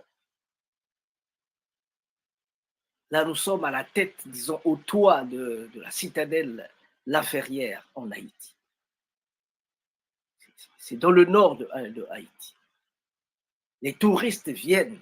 Tout le temps, il y a plein de touristes qui viennent. Nous voilà avec le directeur du Bois Caïman à la tête sur le toit de la citadelle La Ferrière. Tous les Africains doivent y aller. Tous les Africains doivent y aller. C'est ça qui va nous aider à reprendre notre manière d'être, notre manière de penser.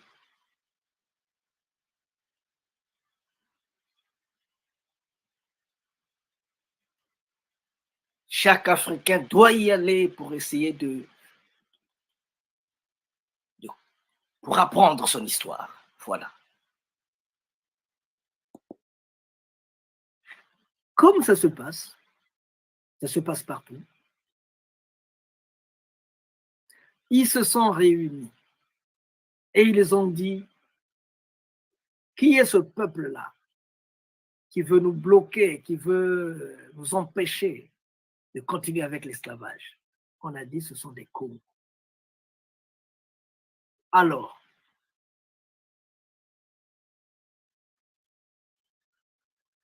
le Congo a été déclaré persona non grata dans le système occidental. Partout où il y a un Congo, des Congos, il faut les bloquer.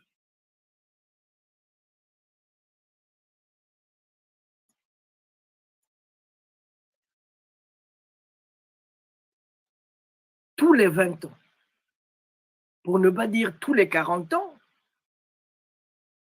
sont organisées des guerres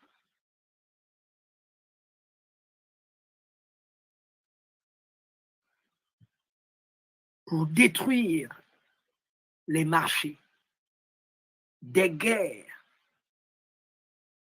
pour empêcher cette femme-là. On lui demande de marcher sur 80 km de Kinkala jusqu'à Brazzaville. Voilà les gens. Est-ce que cette personne-là peut aller faire la guerre? On nous empêche de vivre paisiblement dans nos villages. Les guerres sont entretenues. Les guerres sont entretenues.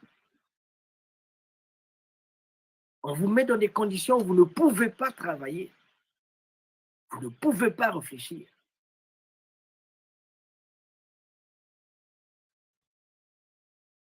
Et voilà comment ils sont armés contre les gens désarmés. Je dis bien désarmés.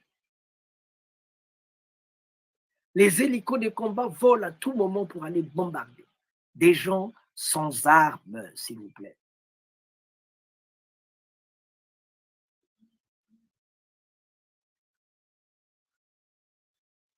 Voilà des vieux comme ça. On dit que c'est eux qui sont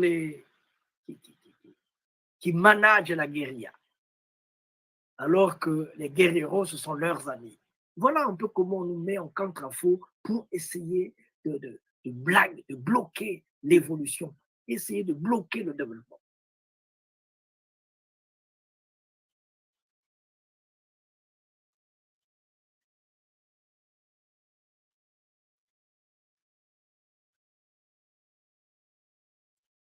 Ça se passe devant vous.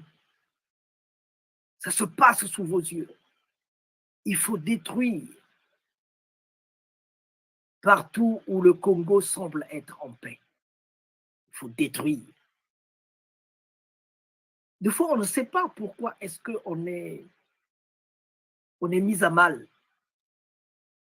Mais parce que quelque part en Haïti, nous avons empêché, nous avons pousser, aider les gens à se libérer.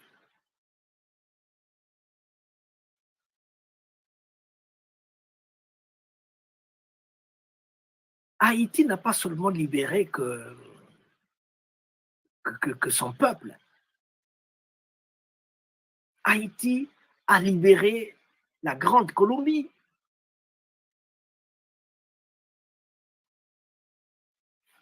La Grande Colombie, c'est le Venezuela,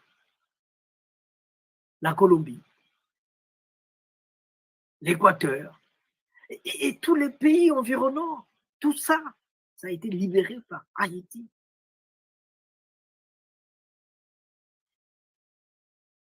Ils avaient donné beaucoup d'armes et beaucoup de munitions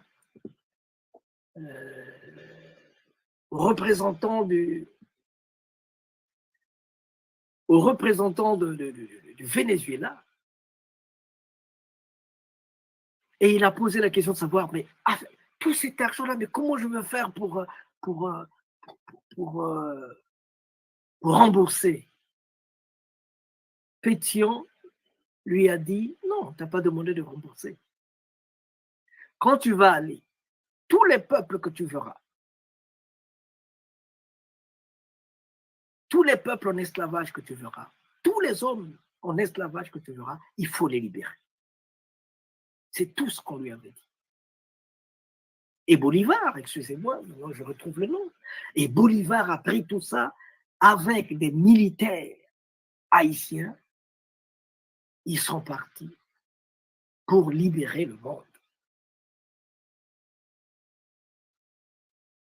Ils ont libéré aussi les États-Unis à Savannah, George Savannah. Ils ont empêché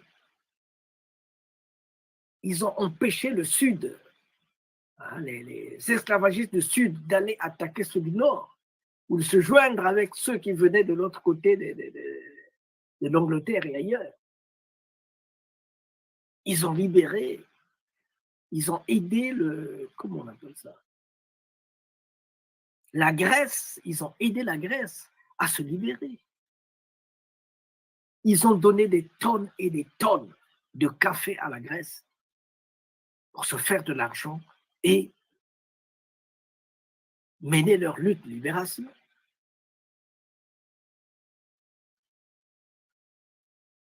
Quand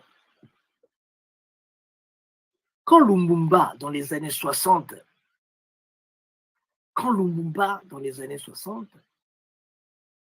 exige son indépendance, naturellement avec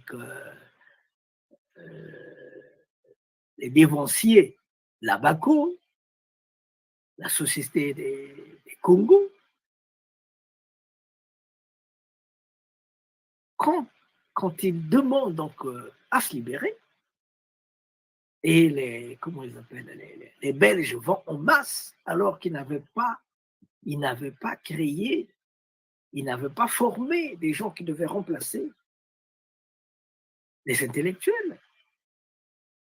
Quand ils vont en masse et qu'il faut remplacer ces intellectuels-là, et c'est Haïti, ce sont les Haïtiens qu'on envoie comme enseignants, médecins, administrateurs, ainsi de suite. C'est des Haïtiens qu'on envoie. C'était d'ailleurs une manière pour Papadoc de se libérer des intellectuels qui étaient exigeants. Il voulait se libérer d'eux. Et ces intellectuels, moi, au lycée Chaminade, ces drapeaux rouges étaient enseignés par, je ne sais pas, M. Pierre-Philippe, je ne sais pas comment on l'appelle. Il était haïtien. Il y en a beaucoup qui sont venus dans nos pays pour enseigner, pour travailler. Le professeur Le Rebourg, Philippe Le Rebourg, directeur du musée de l'art haïtien, mais il a vécu au Congo.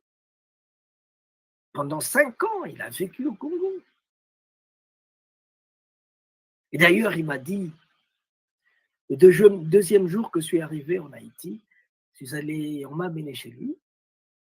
C'est Théodore d'abord, hein, Madame Théodore qui m'a fait amener chez lui. Et il dit à haute et intelligible voix, Haïti est peuplé à 75%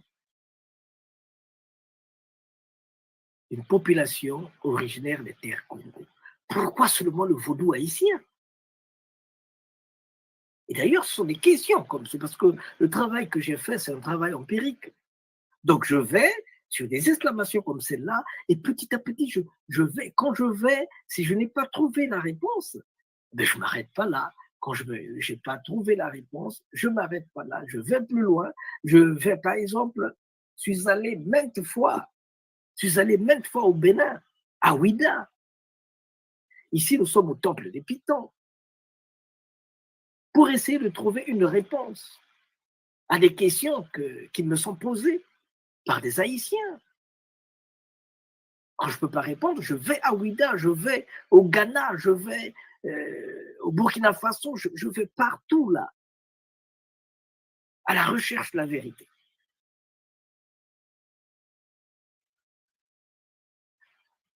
Ah, j'ai oublié de parler de Cuba.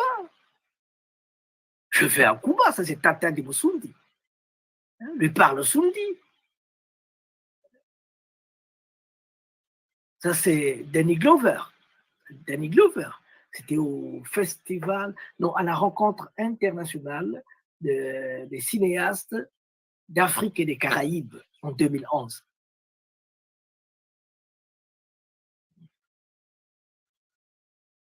Et on a profité d'organiser le festival Malakima Congo à Cuba avec Tata Moussoundi. Donc c'est pour dire que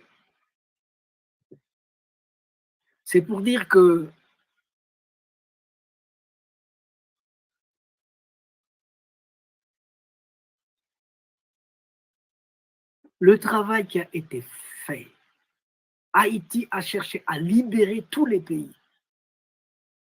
Et naturellement, pour les Occidentaux, il ne fallait pas que ce genre de choses puisse continuer.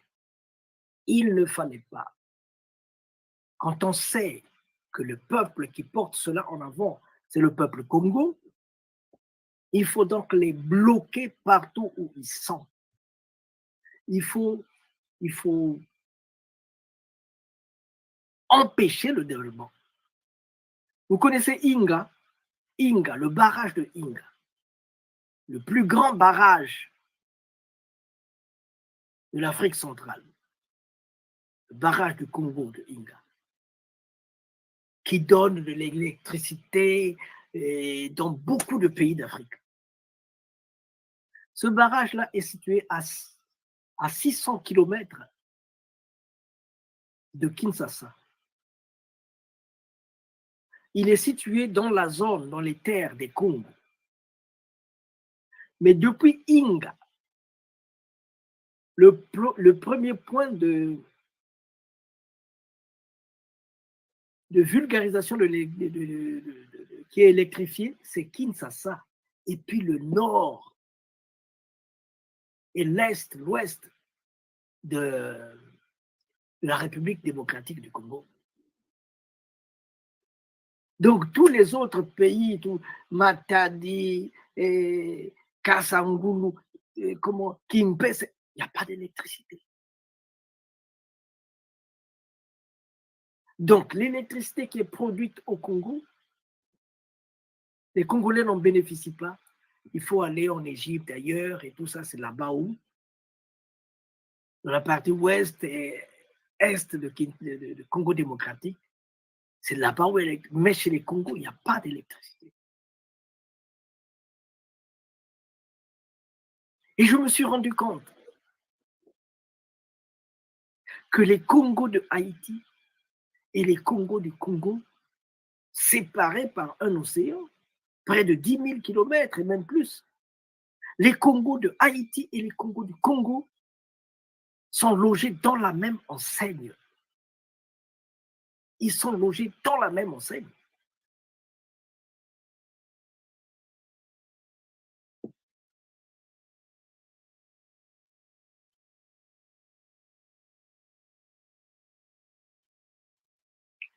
Donc la liberté dont nous avons besoin,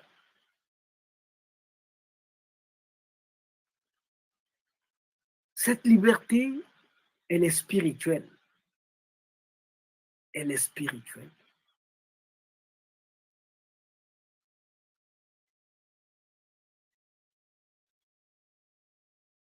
Ils se sont arrangés pour promouvoir le vaudou et bloquer le pétrolemba, parce que le pétrolemba, c'est une spiritualité de combat. Alors que 80% d'Haïtiens viennent du pétrolemba. Mais là, ils sont bloqués. On fait la promotion du vaudou haïtien. Et vous allez vous rendre compte que le vaudou haïtien vous mette en relation directement avec le Bénin. Et qui gère le Bénin?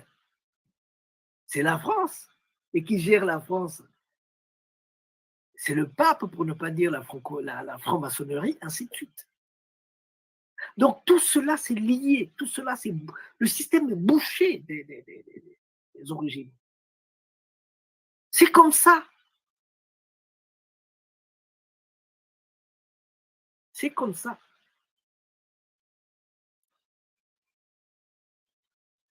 Alors que quand vous allez au Brésil, il y a le candomblé, il y a plein d'activités. En Haïti, tout est bloqué.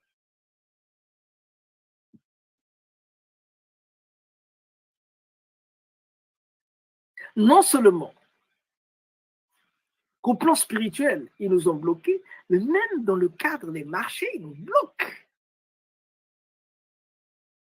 En Guyane, tu entends des Congos te dire, ah, ici, plus tu fais des efforts pour te libérer, et moins on te donne.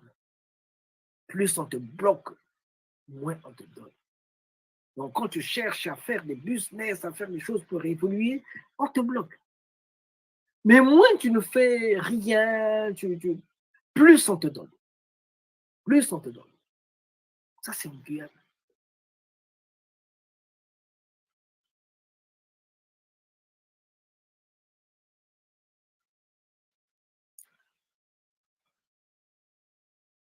En Équateur, c'est pas différent aussi. Et on nous a mis des systèmes, des gens qui obéissent à leur logique. Des gens qui obéissent à leur logique. Notre combat avec l'Occident ne se termine pas avec l'Occident. Parce que quand l'Occident est venu, l'Occident n'est pas venu tout seul. L'Occident est venu avec des Ouest Africains. Malamine, pas seulement Malamine, mais tout un tissu. Des gens qui contrôlent notre économie. Quand tu vas demander un visa, si tu es Congolais, tu as des difficultés quand on te donne un visa. Mais un Sénégalais, un machin, il a des facilités d'avoir le visa au Congo pour aller en France.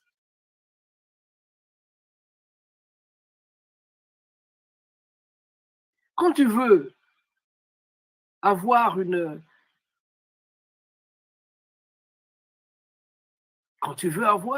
un financement, un crédit, quand tu es Congolais, c'est difficile. Et quand on le donne, tu vas suer pour le rendre. Mais les Ouest africains, easy, facile.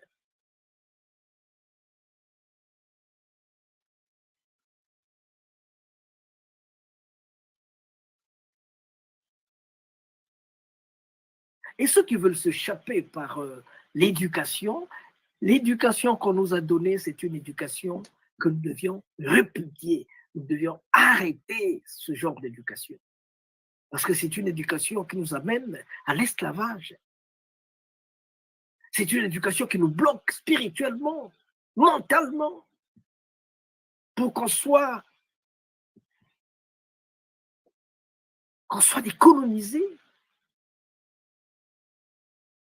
qu'on ne soit pas libéré intellectuellement.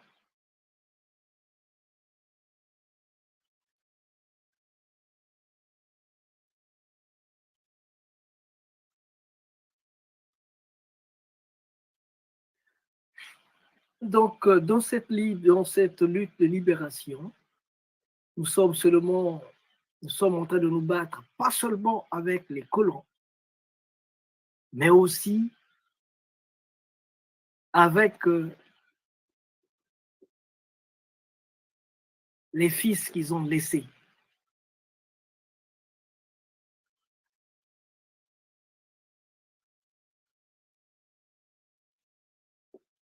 Très souvent,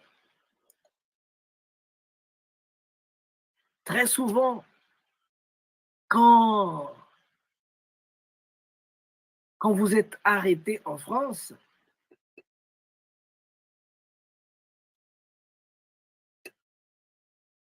vous vous rendez compte qu'il est mieux d'être jugé ou bien géré par un Français que par un Antillais. Parce que dans la tête de ces Antillais-là, on a dit que c'est eux qui vous ont vendu. C'est eux qui les ont vendus. Donc, quand ils veulent se venger, et pas se venger contre les colons qui sont en train de dire des bêtises, des mensonges. Ils veulent se venger contre la peau noire, parce qu'ils ont une peau beaucoup plus claire. Donc, la liberté est dans beaucoup de sens. Les intellectuels doivent faire beaucoup attention, parce que les écoles qu'ils ont fréquentées ne leur disent pas la vérité. Nous, au Malakima Congo, nous disons souvent, il faut que chacun de nous prenne son bâton de pèlerin. Il faut que chacun prenne son bâton de pèlerin et qu'il aille à la recherche de la vérité.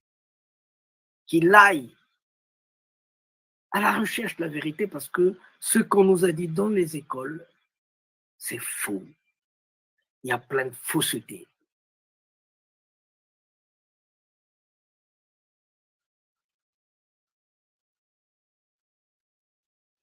Donc voilà un peu d'une manière générale ce qu'on pouvait dire sur ce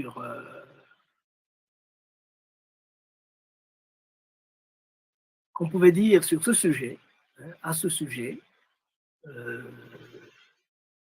la place des Congos dans la lutte de libération de Haïti et les retombées, les conséquences au Congo. Les conséquences au Congo, c'est une guerre permanente. Le Congo c'est une guerre permanente. Les gens qu'on a mis à la tête du Congo pendant une cinquantaine d'années, 40 ans, c'est des gens qui n'ont pas d'origine, qui n'ont pas les origines congolaises. C'est des gens qui sont là pour brimer, pour marcher sur tout ce qui est Congo.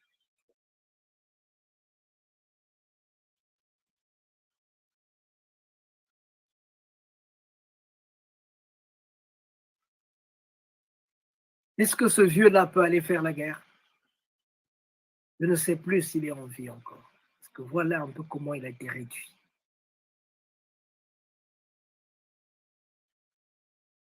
Est-ce que cette maman-là peut aller faire la guerre? Voilà comment il est réduit.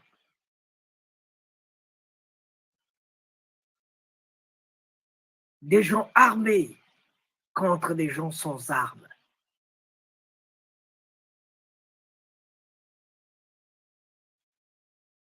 Dans nos villages, on ne peut plus vivre paisiblement. Il faut aller d'un coin, d'un refuge à un autre. Il faut se déplacer parce qu'ils viennent bombarder avec des hélicos. Ils viennent bombarder, s'il vous plaît. Ils viennent bombarder. Ils brûlent nos moyens de transport et tout ce qu'il contient. Même le train.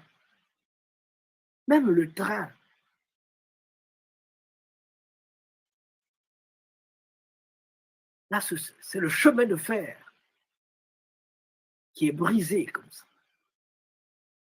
Et tout ça, c'est fait par des gens que les Blancs ont mis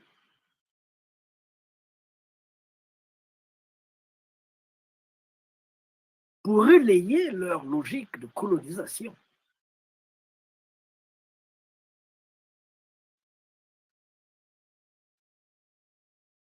Ça, ce sont des photos récentes. Ce sont des photos de 2000, 2010, 2012, 2015. Ça sont des photos récentes. Et tout ça, pourquoi? Parce que cet homme-là, avec les siens, Kapwa la mort, le Congo, Kapwa la mort, le général Congo Kapwa la mort, avec les autres amis, les Congos, ont cherché à libérer Haïti. Ils ont cherché à libérer Haïti. Et depuis, ils ont été déclarés persona non grata dans toutes les logiques de développement.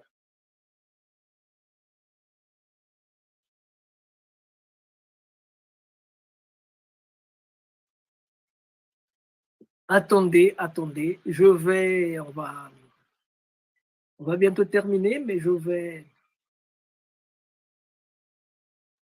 vous faire écouter une fois de plus ce que Ati-Max Beauvois avait dit.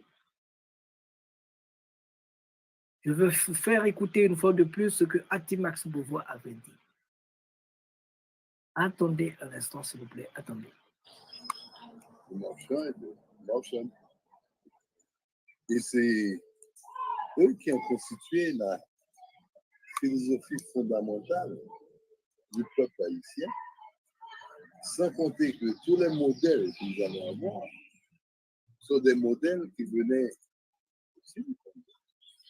Nous sommes notre modèle de guerre d'indépendance est un modèle Congo et qui vient de l'ancien royaume du Congo, le royaume de Dampefo,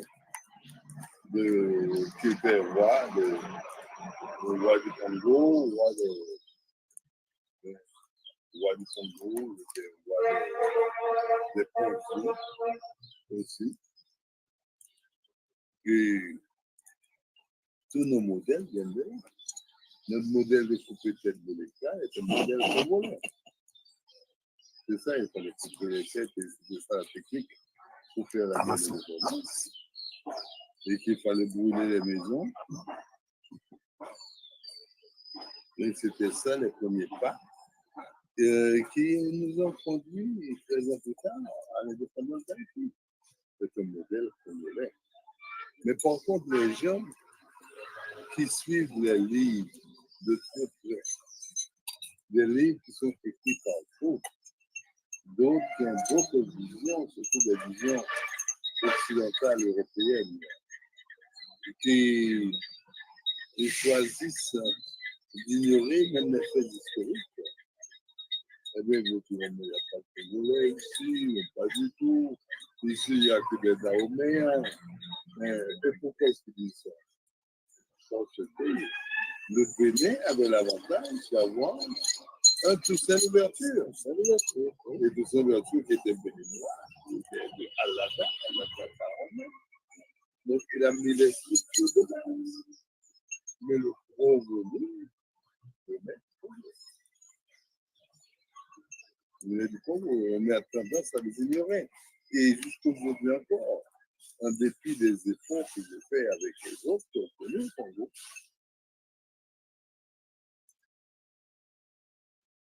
donc voilà un peu ce que nous pouvons retenir qui nous vient droit de Ati-Max Beauvois.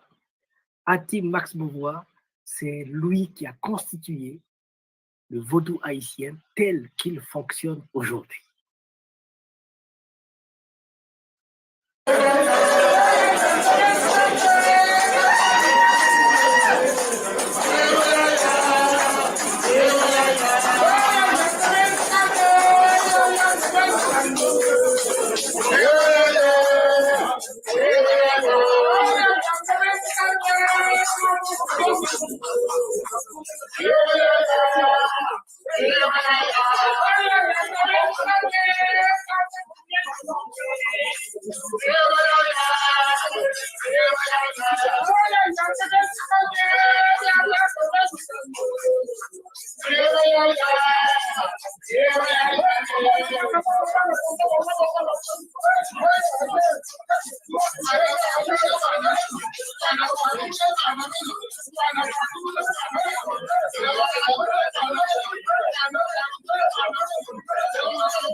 Donc voilà de manière générale ce que j'avais à échanger avec vous à propos de la présence, la place des Congos dans la guerre de libération de Haïti et ses conséquences en terre Congo. Le Congo, donc disais-je, le Congo est très, très, très lié à Haïti, au plan humain, au plan culturel, au plan spirituel. Ce sont des pays très liés et ce sont des pays qui souffrent au même degré parce qu'ils ont le même maître qui les oppresse. Ils ont le même maître qui les oppresse. La connaissance de Haïti sans la connaissance du Congo, c'est comme deux faces de la main. Quand vous connaissez ceci, si vous ne connaissez pas l'histoire du Congo, vous ne comprendrez rien. Si vous connaissez l'histoire du Congo, vous ne connaissez pas l'histoire de Haïti, vous ne comprendrez rien. Il faut joindre les deux afin de connaître pourquoi est-ce que les choses sont faites de cette manière. Pourquoi est-ce que les choses ont été cousues de telle ou de telle autre manière. Yangi. Yangi.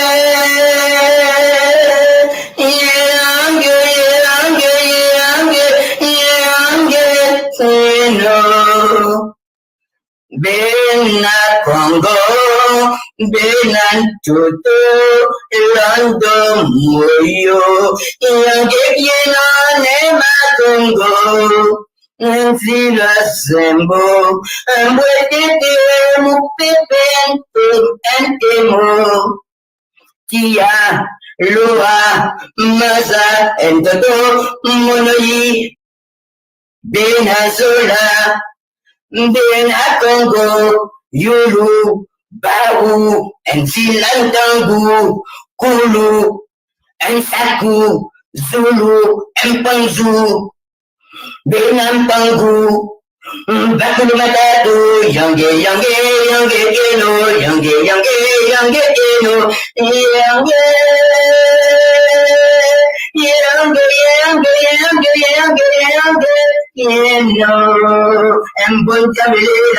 Donc, s'il vous plaît, voilà le livre qui peut vous aider.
Donc voilà, nous avons donc terminé. C'était pour aider le monde de manière générale, les intellectuels surtout, afin qu'ils puissent réfléchir sur l'enseignement qu'ils ont reçu et essayer de l'améliorer pour qu'ils puissent, pour qu'il n'y ait pas de faute dans ce qu'ils font, pour qu'ils soient à la hauteur de ce que l'Afrique attend d'eux. Voilà. C'était donc le prince Nsundi Masengo Mabokolo, dans le cadre des activités de Malaki Afro-Tivou. Nous avons donc voulu échanger, nous avons donc voulu vous parler d'une réalité que nous avons rencontrée en Haïti. Cette réalité, c'est la place des Congos dans la guerre de libération de Haïti et ses conséquences au Congo. Je dis au Congo parce que la réalité est la même au Gabon, au Congo-Brazza, au Congo-Kinshasa, au Congo et ailleurs. La réalité est la même. Le peuple Congo est en train de souffrir au même degré que le peuple haïtien.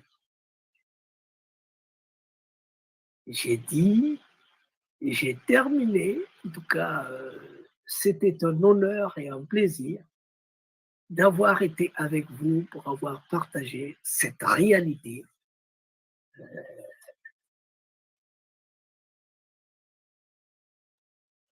La place des Congos dans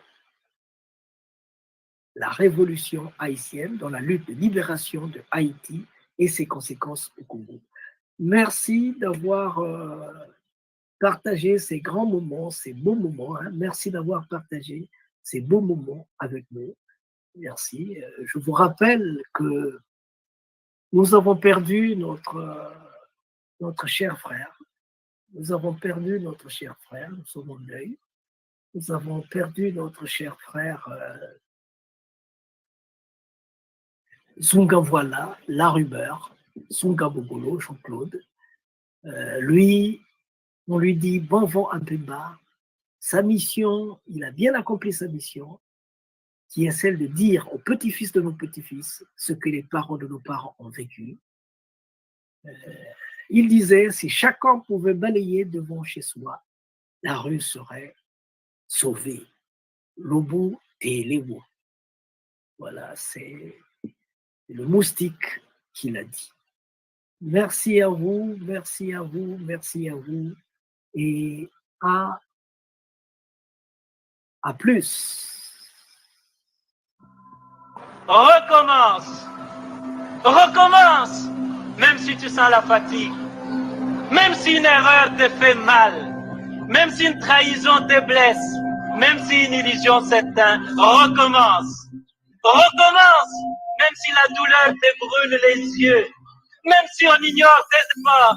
Même si les larmes de l'échec coulent dans tes yeux. Même si tu te sens incompris. Recommence. Recommence. Même si l'injustice semble toujours avoir le dessus. Même si tu sens la peur au plus profond de toi. Même si les autres abandonnent. Même s'il faut en payer les prix. Recommence.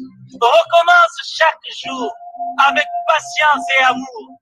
Recommence au jour des soleils comme au jour des tempêtes. Recommence avec amour et sans jamais te décourager. Recommence pour Dieu, avec Dieu, comme Dieu. Recommence pour ton peuple, avec ton peuple.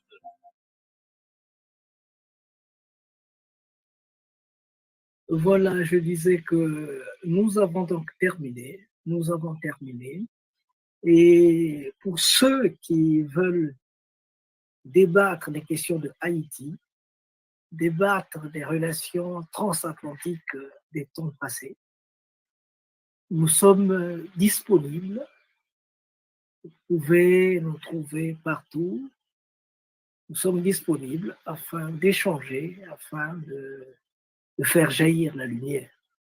Merci beaucoup. Merci à vous et à très bientôt.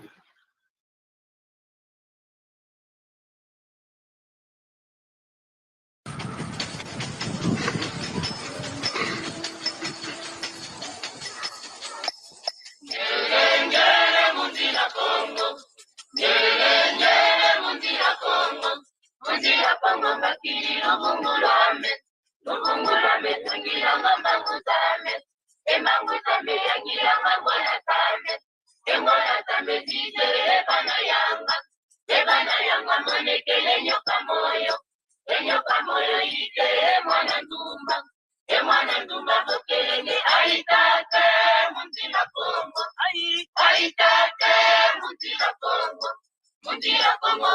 wakalenge ngoma tanu pelekete pakindundu.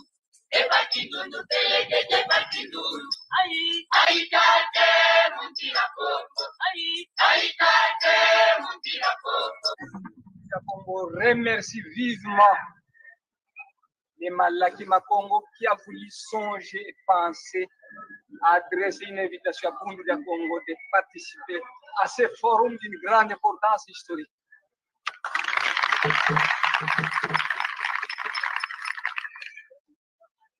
Longia Congo a dit, un peuple qui perd sa langue et qui oublie sa culture ressemble à un arbre déraciné, tôt ou tard fanera.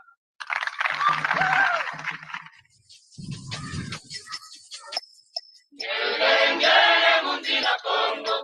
Nyele mundira Congo. Mundira Congo makiri Lubungulame tungira ngambanguzame. Embanguzame yangira ngambwanatame. Embwanatame dize ebana yanga monekele nyoka moyo ite mwana ndumba bokelenge aitate mundira Congo.